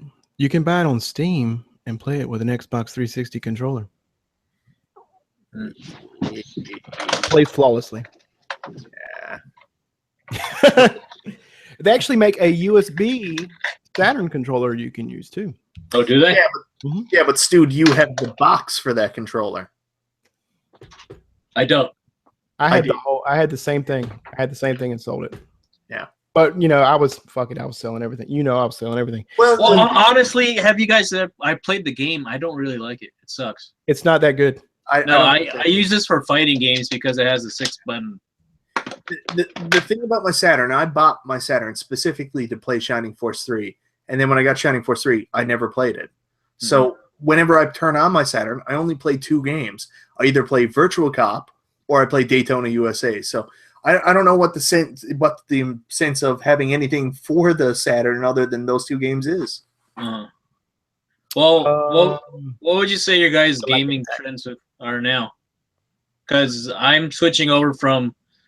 Well, I just bought fucking Persona, but RPGs versus action, adventure, racing, and stuff. I'm trying to get away from all the time-consuming RPGs because I don't have time for those anymore. But some people have time only for RPGs and they don't mess with any of the other games. You know? Yeah, it's a choice you got to make. Like I mentioned it in a Top 3 Tuesday video I did a little while ago. Like, you know, when I was a teenager and I had a lot more time, I loved RPGs. Like basically, me, all my group of friends, we all played them, and you know, the big thing was how many is Mike going to be able to finish this year. And you know, this is back in the day when you had like Dragon Warrior 7, 120-hour RPGs. But now, adult Mike, I can't even. I look at Final Fantasy 7 over on the shelf, and I'm like, I can't make that kind of commitment. I want to play it. I love it. I love Final Fantasy, but I'm like, no. I just don't have the time to put in. I need something that's quick and easy. Weekend game, yeah. Just saying. What? You're quick and easy? No, I mean, I think that was kind of my mentality behind the channel. Was I thought you were saying you were easy. I am actually. Okay. No, I think for me, I can't really boil it down to one particular genre or whatever. But the easiest way to explain it is paper thin, almost non-existent plot and story. Yeah. Mm-hmm. Yeah. Because most of the time, if it's something like that, you're going to pick it up, play it. You could walk away from it. Fuck it. Doesn't matter. You can come back and play it. And it's most of the time, those games are really easy, right? The controls are always, it's like a side-scrolling platformer, or it's a first-person shooter like Doom, or, you know, like where you don't care what the story is. You just kill things and get done. Like Call of Duty and Minecraft? Pretty much. Is that why they're so popular? Why do I keep hitting the wrong one? Sorry. Yeah, I think so. I think so. Because it's the kind of game that, you know, why I like puzzle games and things like that. It's the kind of game you can drop in, I can play for a while, and I can walk away from and not feel like, God, I mean, I got to get back to that. I got to know what happened to whatever the character's name is in whatever game that I haven't played yet. Tales of Despero, or whatever game you guys are talking about. I don't know. I don't know anything about that stuff. Tales of Desperado. He's Tales of Hearts era. Yeah. Whatever. Yeah. I just know that the Doom guy I killed like a bajillion demons, and then I was done with the game. Well, I mentioned it. That's why I really like Atari games recently. I've been playing a lot of those because, I mean, most of them are designed for you to play them for like 3 minutes. Right. Mm-hmm. They're awesome. They are perfect for that because, like you said, they are designed specifically, and they're arcadey. So, I mean, what arcade game is designed to hold your attention for more than 10 minutes, you know? Mm-hmm. And they're really good, Mike, as your daughter gets older, they are great for the kids. Like me and my son play a lot of Atari games together on the computer because it's easy. He's only got to move, and there's one button, you know, and it's great. And it's funny because you look back, and that's, I would say, a significant chunk of our generation, that was probably the first thing we played. And we probably played it with our parents, you know. Mm-hmm. At least I did. I can remember playing combat with Dad and getting beat at the tank game, that stupid tank game. And you know, I think it's cool. It's interesting that cycle is now repeating itself. But yeah, you're totally right. Atari games are perfect for that. Yeah, exactly. Oh yeah, someone also attacked me because of the way I say Atari. Apparently I called it Atari. Atari. Atari. I always say Atari. Is that wrong? Is Atari right? I mean, is it wrong? What? Atari? No, but Atari's right. That's the pronunciation they put out there. I've always said Atari. I don't remember ever saying it differently. So I was kind of amused by the attack. I was like, I've never heard you say Atari. Yeah, it's his accent. They're giving him crap about it, and they can eat a dick. Yeah, just sorry. I'm sorry, Mike. I know this is your channel. Oh no, I swore. I think it was the first time I've ever swore on this channel. Sorry. Yeah. You know me and the podcast. As soon as I get on the podcast, it's Weekend Game Guy After Dark, and it's all that's off here. Yeah. I miss that intro so much. I still got it. I could always use it just for giggles, but it's too long, Mike. You know how it is with long intros. Oh yeah, that's the other harassment that I'm getting online now. I did my You've always got that though, because your intro is 35 minutes long and your review is like 1. Yeah. But I watched the whole thing. I did do that one time. I reviewed Blades of Steel, and my intro was actually probably longer than the review. Do you remember the time? Remember the time you reviewed Echo the Dolphin? Yeah. Remember the time I had to admit that you were right about Echo the Dolphin? Yeah. You do. Yeah. Very well. Yeah, you were right. Yeah, you were right. It's not good. Oh, I thought you were gonna say you loved the game. Nope, Mike's right. I went back and played it, and I was like, you know what? It's not good. He's right. It's terrible. It's the ambiance and the water physics. Right? Nope. The It's music? bad. Nope. There's nope. You didn't unlock Jessica Alba nude at the end. No, I don't need that anymore. I just Type it in. got it right there. I get a question for you now. I remember when computers weren't so available, and like my friend got a computer, and we were so excited because we'd go over to his house, and like we'd find pictures of like Pamela Anderson naked on the internet, and we were like, oh, let's print them off. And they would slowly print out. It would take like an hour for them to download and print out. They would be all like ... It wouldn't even be a clear picture. Oh, you just pull it and it'd be a smear. You had to wait. Don't touch it, man. Just wait for it to dry. Just wait for it to dry. I had a case of like the big box of floppy disks that were dedicated to nudie pictures. Yeah, that's all it was.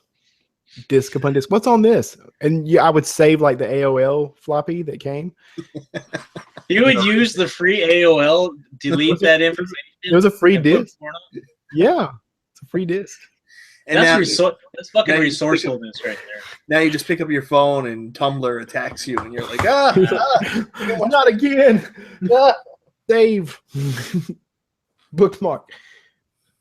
Yeah. Hey, at least we're in this generation where it's that easy. So not a lot of kids these days know the struggle of a fucking choppy ass VHS tape. Don't you wish they did? Like I do. I fucking do. I want them to appreciate what we had to go through. Yeah, like, when we were kids and we found out Pam Anderson had like a porno flick with Tommy, like it took months to try to find out where you were going to be able to see it. You had to find a buddy that had it out. Like people just Google it, bam. Oh, and the day it drops, like it's like everywhere. Yeah, instantly. It's like there's no work in that anymore, and it's not good. It's not good. It's not like you can come to school and be like, "Do you see that Pam Anderson tape?" No, not yet, man. Could you give me a copy of that? No. I have these 35 floppy disks for you. Yeah, that sucks. When's the last time you used Encarta? Actually, 2 months ago. Really? 3 months ago, something like that. I was playing around with some virtual computer stuff, just screwing around, playing with some old Windows 95, Windows 98, and I was installing Encarta to see what it was like because I wanted to play the game. Did you guys ever play the Encarta game? No, I had a couple volumes of it though. There's a trivia maze. I should review that game. Chris, I can't take you seriously anymore with your headset on like that. I've been watching the whole video, and every time I see it, I don't think of the headset. I just think of Gary Oldman's weird haircut from The Fifth Element. That is what it looks like.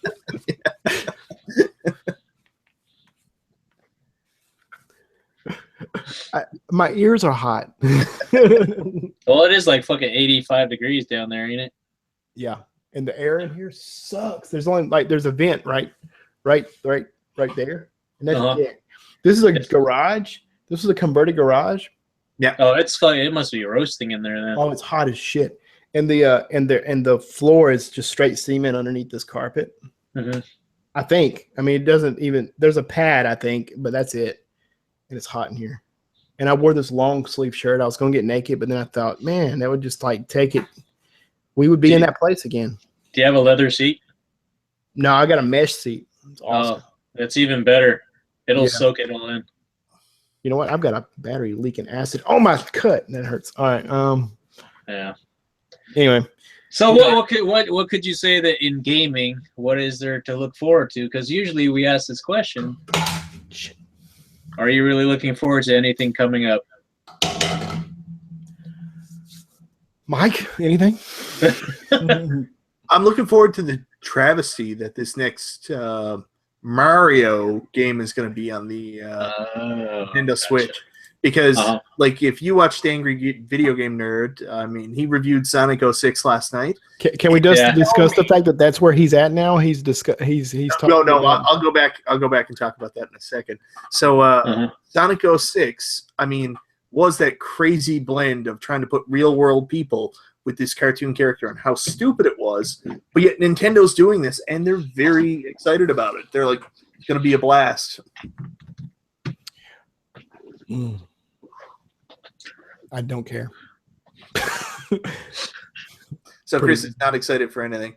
I don't know if I'm excited for anything. I'm excited for Resident Evil and Tales of Berseria to hit the discount. So I can finally buy them. I'm watching those two. This is, I mean, we never talk about this. I mean, I don't think we've ever talked about virtual reality stuff. You know, the kind of move toward that direction. Yeah, we have. We talked about the virtual reality before. Well, we always talk about the important stuff, but we've never talked about it. Virtual reality PS4 game, $6. They're already discounting that shit. Yeah.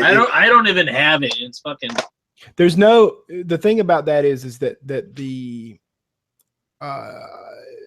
amount of overhead it's going to take to run virtual reality in any scenario. I mean, you've either got to have if you're going to do it on a computer, you got to have a beastly computer to do it. Yeah. If you want to do it with a PlayStation 4, well, in either one of those scenarios, you've got to have basically a dedicated room to do this. Oh, so it's empty of so that you can move freely and not break your neck, right? I mean, who's got that type shit? Besides Mike. Yeah, Mike does. You know, but I don't have that. You know, I've got all these boxes. I can't do virtual reality with the boxes. I'm gonna have a whole basement here now in another week or so. I'm virtual reality setup, virtual reality porn setup. Virtual reality gaming setup. Apparently, that Batman game on PlayStation. That was what I was. But it's very good. Like they did go the way to make a good game. And Resident Evil 7's a VR game too. Mm-hmm. The Batman game in particular was what I was thinking about because I've seen the previews for it and I was like, damn, that would be really good. Yeah. And I really wish they would make it just like straight first person shooter style. But it's short, apparently, like very short. Well, of course, right? Because I mean, you got to think about space wise and actual, data wise. That's full 360 degrees at all times. That's going to be a lot of storage space. Got to be, right? I mean, you would assume. Most games are kind of like that, anyways. I mean, the world sandbox games are all prepared to be that way. Mm-hmm. So. I mean, it's the future. But see, the thing, the way a sandbox game is programmed, they can limit. I guess they can. Well, I don't know. I actually don't know what I'm talking about. I'm just making stuff up. So. Well, the thing is they're gonna package a shed that you can build with your computer, so you can put it in your backyard. You know what? That wouldn't be a bad idea. Like a blow up castle. Yeah. Kind of thing. You got to pump it up. I find it so funny when people talk about like storage size of computers and stuff like that because you think about it like, did you watch Captain America: The Winter Soldier? Yeah. No. So you've never seen Captain America: The Winter Soldier, Chris? No. Oh, you need to get on that. Everybody says it's like the best one, and like I missed that one, and then I'm like, well, I can't watch anything else until I watch that one. So I haven't watched any other of the Marvel movies after that. Do you like comics, bro?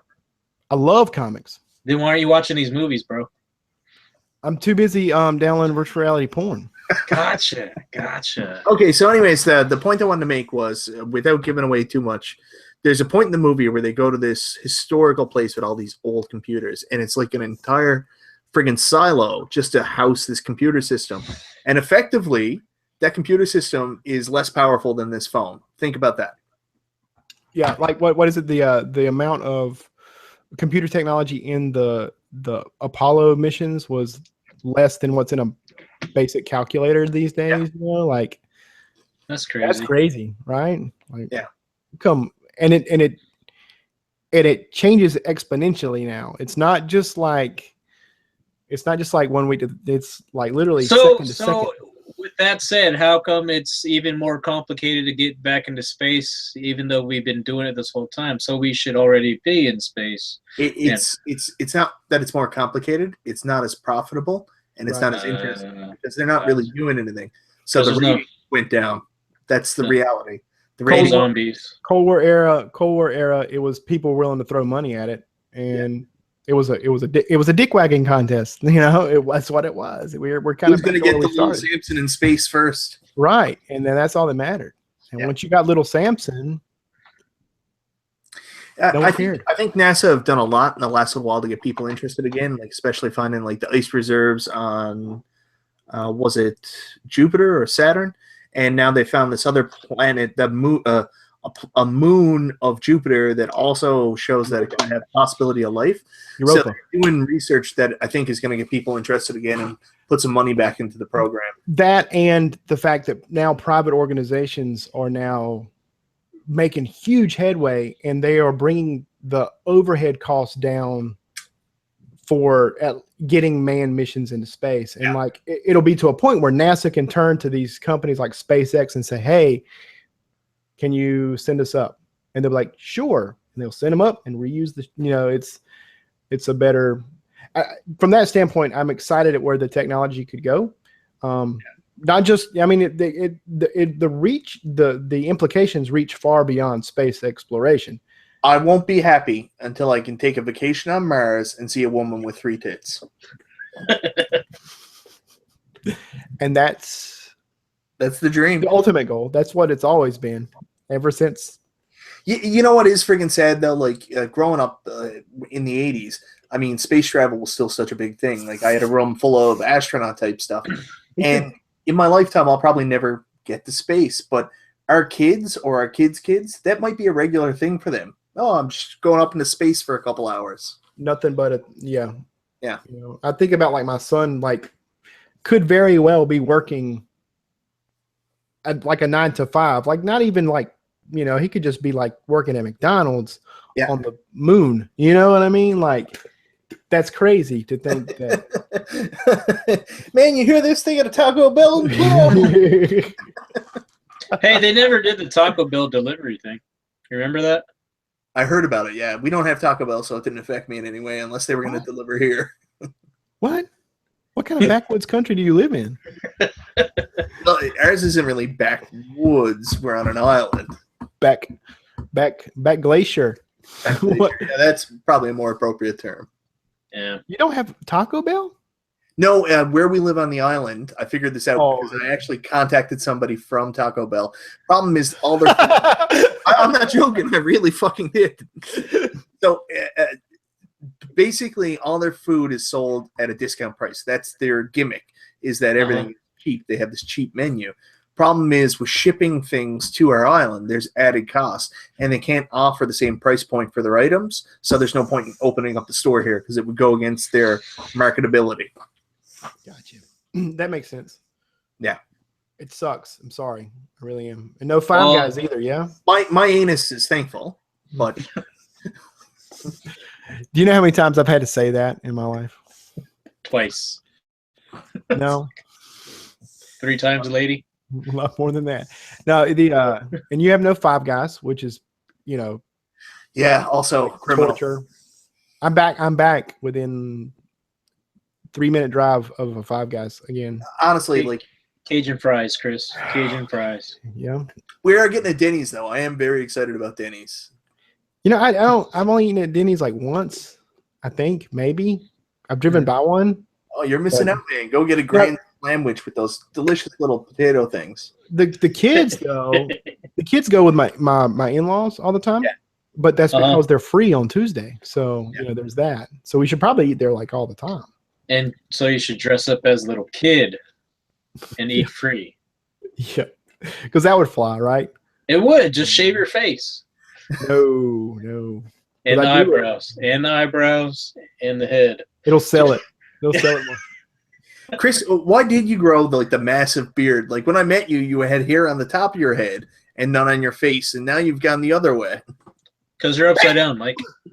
He's the upside down, Chris. I don't know. I don't know. I always want to grow a ridiculous beard, but I always get to that point and it's like, fuck it, I'm cutting it off. And then you cut it off and you're like, I wish I hadn't done that. I'd got so much progress. And then I was also, this is, oh man, see, I shouldn't tell things, but I was telling, I was listening at the time when I first grew it. I was listening to The Lord of the Rings on audiobook, and I just kind of got inspired by the dwarves, man. And I'm not even bullcrapping. This is the honest to God truth.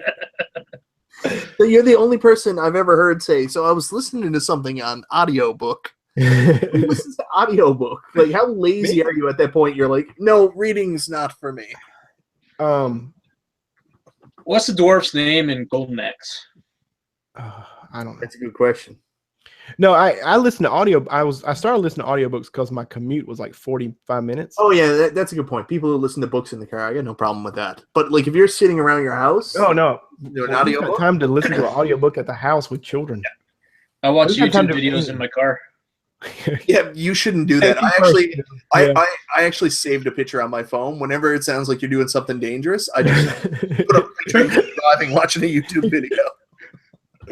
Yeah, I started. That's the reason I started, and it's been good actually because I got into some pretty cool books. I've been doing I'm in the last 3 hours of the Game of Thrones series of what's out. There's the final book that still hasn't been released.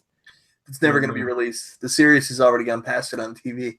Yeah, and it's and they've diverged so much from the book. Like, I'll be telling my mother-in-law watched the show. Yeah, I've listened to the book, and I'll be like, and then this happened. She's like, what?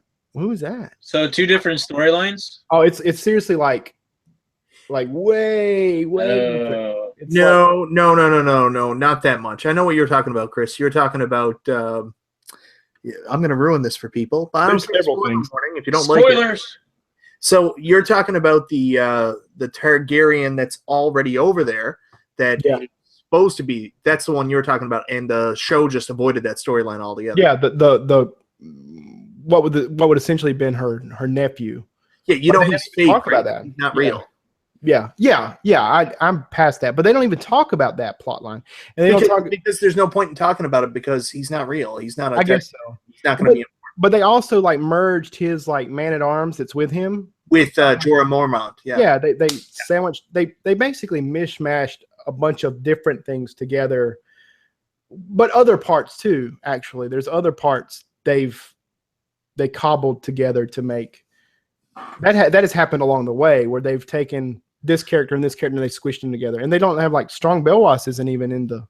Yeah. On the show. How is Strong Belwas not on the show? They do that. They do that all the time. Like, it's when studios get involved with novelizations. Like, you look at a lot of Stephen King's novelizations. They'll take multiple characters and put them together. If you ever watch it seems like it's not short, but the shortened version of The Stand that came out on TV, they took the character that ends up being Nina, I think it is. She's actually 2 characters, and they just meld her into one to basically save time. Gotcha. Sorry. Sun's out, guns out, Chris. It's so hot in this room, I'm dying. Yeah. So yeah. Whoop, there it is.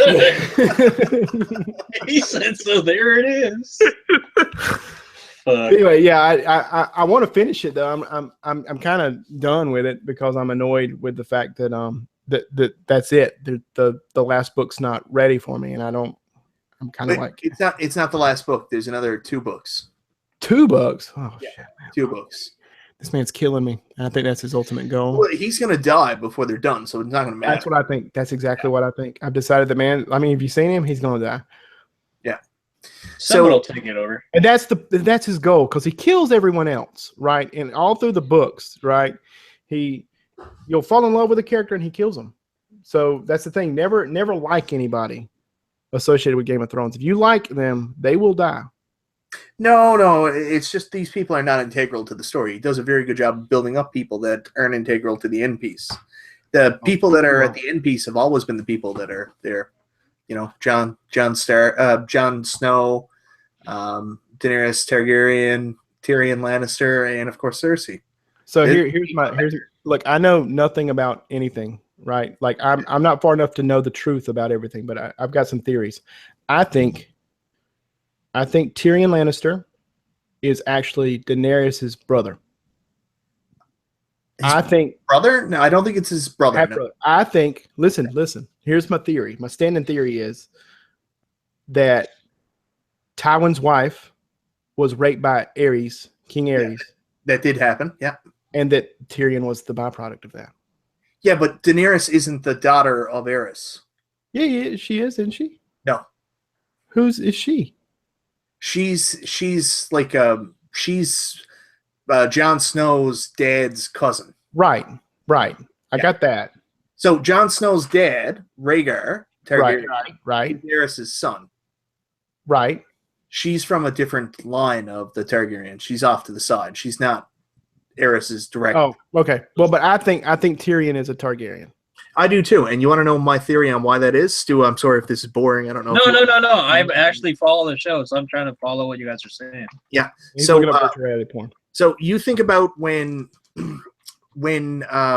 ever one of these children were born, a Targaryen children, they bring up the whole Targaryen incest thing a lot, right?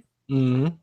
And it's this relevant thing that you're like, why would incest be such a big thing for this family? But take a minute and think about it. Think about when Daenerys and Drogon were trying to have a baby, and it was half-bred. The baby never lived. Now think about it. When Rhaegar and Lyanna Stark tried to have Jon, the baby lived, but she died in childbirth. Then you think about Then you think about Tyrion. Tyrion came out deformed, like the baby that was going to be Daenerys and Drogon's baby. Right. Came out deformed, and then the mother died. So I think that the whole thing with the incest was they had to be purebred in order for the child and the parents to survive. That's my theory on it, my take. That makes sense. Which, interesting. Yeah, I can see that. Yeah, there's a reason to everything with his books. I don't think he would just come up with an incest storyline unless there was some kind of he had a reason to do it. Reason for it. Right. Interesting. I like this theory. Yeah. So you guys believe that one, what is that monk without a penis is a mermaid or a merman? You guys? I've never heard that rumor. I find that so weird. Merman. Yeah. No, they said he's always playing sides and he's actually a merman, and that's how he travels so quick and talks to everybody. Here's the thing. There's been everything else in this book. Yeah. There's been damn zombies. There's dragons. There's damn pirates. Mm-hmm. Everything's there. So why not? Sure. Fuck it. There's mermaids. I can't remember from the show, but I think they've already discussed that Valyrian steel can kill the walkers, right? Mm-hmm. Yeah. Okay, yeah. Good. Yeah. They don't. I don't have the book early on in the books yet, but it's in the show so far. So it's not they just have discussed it in the books. They have. That Valyrian steel can kill a walker. Yeah. They talk, but it's one of those things that it's seriously like a half a sentence. Yeah. Like, because Sam mentions that he saw something about it. Yeah. In one of those scrolls, he mentions that he saw something about that, but then they never talk about it again. Now they made it very clear that Obsidian does it. They keep hard. They hit that real hard, but they did mention it in passing, and then that's why the Valyrians would trade it to them, was so that they had it, and that's where all the Valyrian steel came from, was so that they could fight back. But then now it's all gone because debauchery. Yeah, because everything became orgies. So yeah, there's all that. I like the Game of Thrones. I like trying to piece together mysteries. Like, I'm that kind of guy, and that's what I like about it. It's not so much. Well, the show's pretty good itself. Walking Dead's terrible now. I stopped watching that. I couldn't watch the show. The Game of Thrones show. I couldn't watch it. I got to the third episode. When Patar Baelish is explaining to Sansa like what happened to who? Patar? Patar. That's how they pronounce it in the book. Like in the that's how it's not Peter, it's Patar. It doesn't matter. Point is, I think that's something like I would say here in Newfoundland, Patar. Patar and Mario. But the point is, he's explaining to her this thing like, yeah, well, you know what happened, Gregor like slammed his face in the fireplace, or what, you know what I mean? And you're like, that's not what happened in the book. In the book, like, it was way more intense because Sandor Clegane is the one explaining the story, and he's like drunk and pissed off, and he's like in her face, and you're like, oh my God, he's gonna kill her. Like, I remember, like, that's the first book, and I was like, oh my God, this is crazy. Like, I was like nervous for her. When I watched it on the show, I was like, so who cares? You know, like, I didn't even care. So I stopped watching. Well, it's never like the books. They never translate it correctly. No, and that's, you know, that's the way it is. Now, I'll tell you one book. I listened to Do Androids Dream of Electric Sheep? And that's the book Blade of Runner. Yeah. Blade Runner. That is an instance where the book is way better than the book. Yeah, I've seen that. I've seen that too. But that's because of the difference in the point of the story. The Yeah. point of the story in the book is to point out the absurdity of, like, commercialism, basically, like the idea of chasing a car. Like, I want all the best cars and I want a complete NES collection. Like, the absurdity of that and how pointless that kind of thing is. And whenever you change that to, like, a sheep, you realize that is kind of dumb, isn't it? Like, that's the whole point of it. And then I got to the end of it going, well, that wasn't exciting at all. Yeah, I knew that about you, Chris. You're not the kind of person that likes things. You're like, I don't need a shirt. Woof. Who needs it? I just need boxes. Who needs He's it? not wearing those. No. Now it does feel like I'm on a Skype call with Keeb. Yeah. Well, that's why I was kind of nervous about doing it, because I didn't want to take it to that place. But you know what? It's hot. Fuck it. Here. You know what? I'm hot and I need it. I'm surprised it's still light over there. Is that sun or lamp? Why That's do you have like- a... That's a fluorescent tube right there. Oh, gotcha. No, it's a fluorescent light. Oh, I thought Oh, it it's was a blackout curtain. I've only got one window right behind me here. It's one window, and it points at my neighbor's house. That's cool. That's cool. It's My, like your neighbor just sees you with your shirt off talking on the computer. he's a prison guard, and Uh-huh. he works night shift at the prison. Mhm. And his daughter is 15, and she's home alone at night. Nah, And she geez. just volunteered that information to us. The first day we were moving in, she was like, yeah, I'm normally there alone at night. And I'm like, you're 15, girl. Look at me. I'm a guy. You don't tell guys that. Uh-huh. I don't care who you are. I don't care what kind of guy it is. If my daughter did that, I'd lock her in a closet. Like, you don't tell people that. Maybe she's just telling you because she thinks you're normal, where she doesn't know you, and thinks that maybe that's a sense of self-security, telling the neighbors, I'm there by myself at night. So, if you hear any funny noises, maybe come over and rescue me. But Chris is like, no, I'm gonna come braille you. That's how I am. That's who I am. But she doesn't know that. Yeah, anyway. She doesn't do that. Fuck. No, not that. No. See, it's too much, too late. No, but I mean, Yeah, got it. like what? Who volunteers that kind of information? That was my point. People that are probably genuinely scared about being there at night, thinking that the nice neighbors are going to protect them. I'm not Yeah, protecting anybody. yeah. I'm locking my door. I'm hiding. Yeah. Anyway, but then she comes over and like she's a good chick, and she gets along really good with the kids, and I think she's basically fishing for babysitting jobs. That's what I think is going on right now. That's exactly what it is. But I mean, she's good with the kids, and maybe a year from now, once we really get to know her, and she passes several background checks and some drug checks and some credit checks, maybe for in 30-40 minutes, we'll let her babysit. Maybe. I'm real picky about that. You gotta be, Well, they're your kids, so fuck, dude. Right? You gotta be. It's weird though, because like my parents would have left me with anybody. Oh, like, yeah. The hobo at the Roses store, like, here, man. But parenting's changed so much. Like, you go outside now, you never see kids playing outside. I mean, that was what we grew up with. Our parents were like, "Hey, get the F out of the house for a little while, please." Mm-hmm. Yeah, and they would kick you out, and you would just go. I was thinking about it the other day because we for Wander Easter. aimlessly and shit. Right. When we went to my mom's house for Easter, and she and I were talking about it. We grew up in a neighborhood, and on the back side of our neighborhood was basically a forested area. There was a bunch of woods, and Sticker me and bushes. we went in the woods and hung out all day. Like the sun would come up, we'd leave and be in the woods all day long. Nobody knew where we were. Anything could have happened. And then we came back, when the streetlights came on, of course, I would never let my kids do that now. Ever. Nope. Ever. Maybe Like, you're I'm too thinking about it, protective. Huh? Maybe Maybe I am to some degree. Maybe I am No, to some degree. But times are definitely different than they were. right. I mean, I don't know. I mean, it's weird.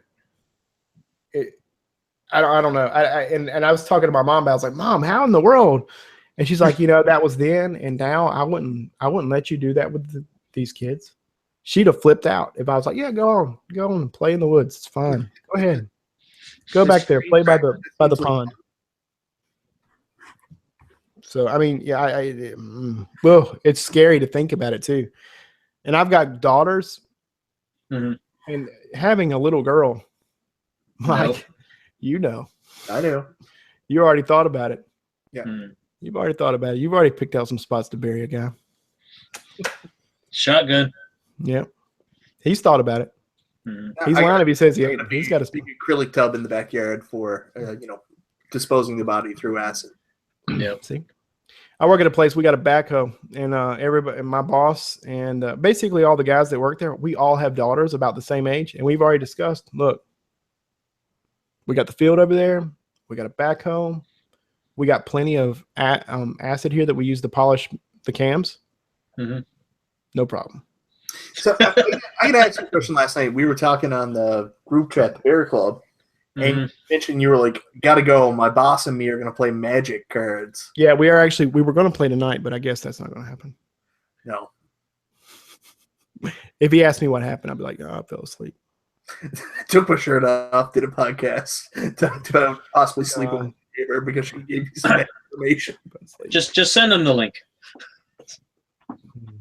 He's like, nah. Although he would be into it because he's obviously he's he big video game guy, and which is kind of cool, and you wouldn't expect that at a glance. Yeah. He goes to the gym. He's very physically fit. I mean, and to glance at him, you would assume that he was, the kind of preppy frat boy type, but he's very much not. Very, very nerdy. Obviously, because he's way like, you think I like this Magic the Gathering stuff, Mike. You have no idea. This guy loves it, which is great because I introduced it to him, and that means I've always got somebody to play the game against. So good shit. And we're actually talking about starting a D&D a Dungeons and Dragons campaign at work. Me and a couple of other guys. And we'll do it on our lunch breaks. That's what we do during lunch. So we're working in this machine shop. We're grinding metal all day. And then during lunch we go and.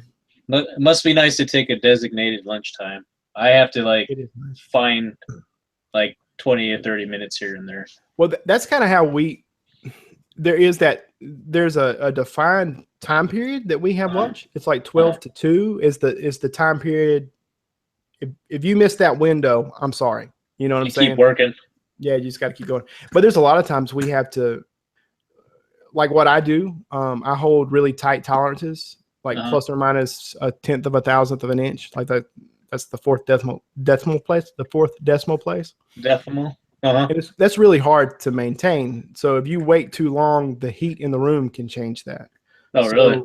You can't walk away. I can't just be like, well, I got half of it done. Let me go on to eat lunch. So there's a lot of times we eat lunch.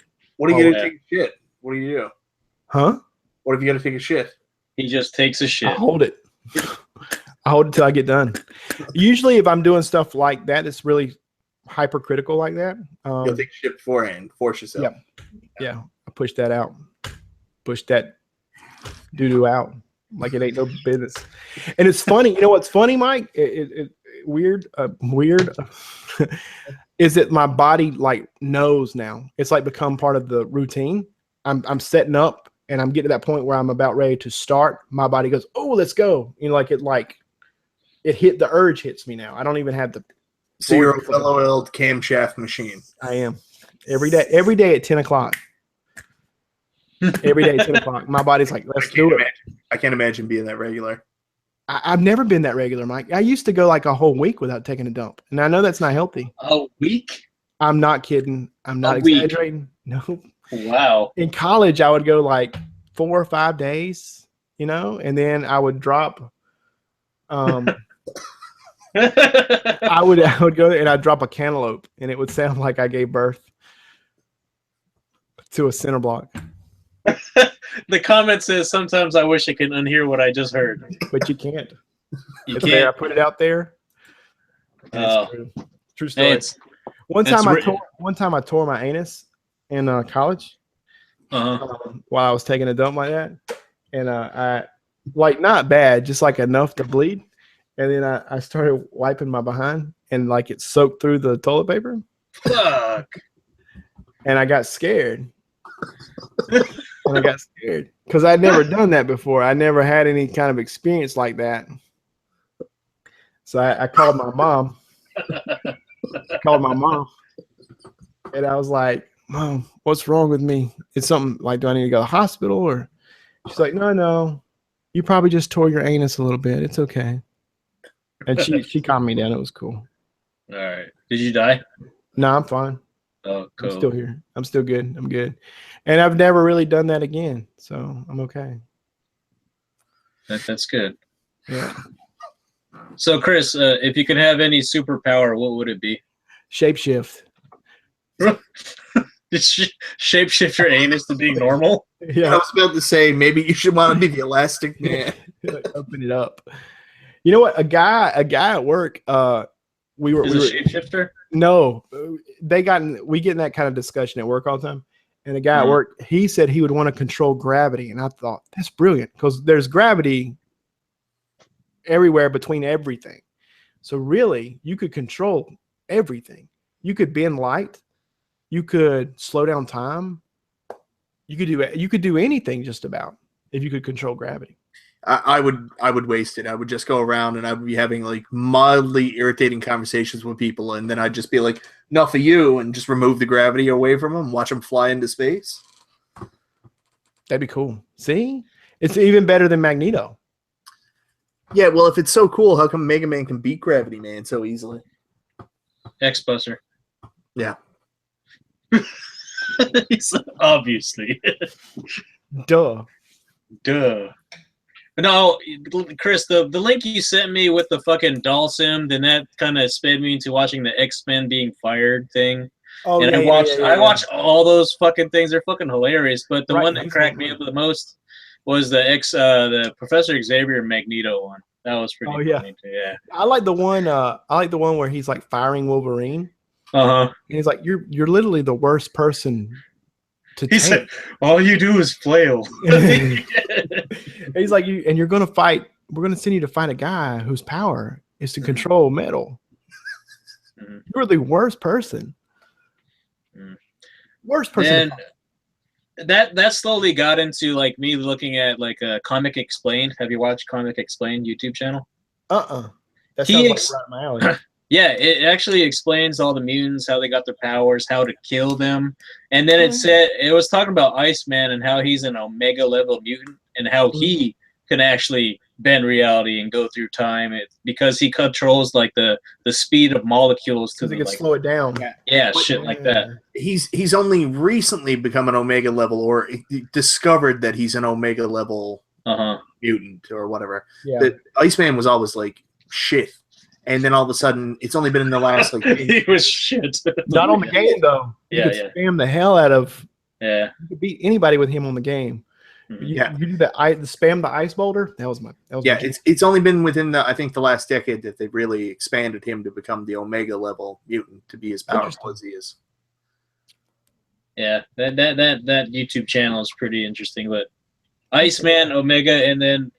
They had Santa Claus. Is he like a mutant, or that's just a fucking trolling type? Santa Claus is a mutant on one of his videos. He may very well be. I don't know. I don't fucking. I didn't watch it. I didn't follow the Santa Claus plotline. Yeah. What's in your mouth? It's a highlighter. Screwdriver. Oh, screwdriver. Wow. Just random ass shit. I just got a screwdriver. It's all good. No big deal. Yeah. It's Piccolo. It's Piccolo. Very good. Very good. I didn't know you were such a Z fan, Chris. Yeah, the wife was into that. Was one of the things that kind of drew us together. Yeah. She told me she liked Dragon Ball Z, and I was like, really? You're like, I do too. I think I'd like to see you naked. My poor wife sat down and watched.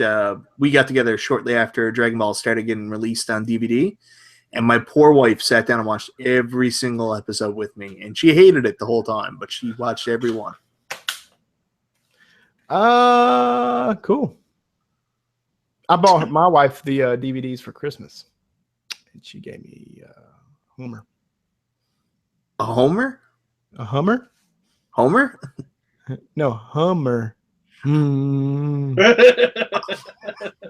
I still think she got the better end of that bargain. I didn't complain. But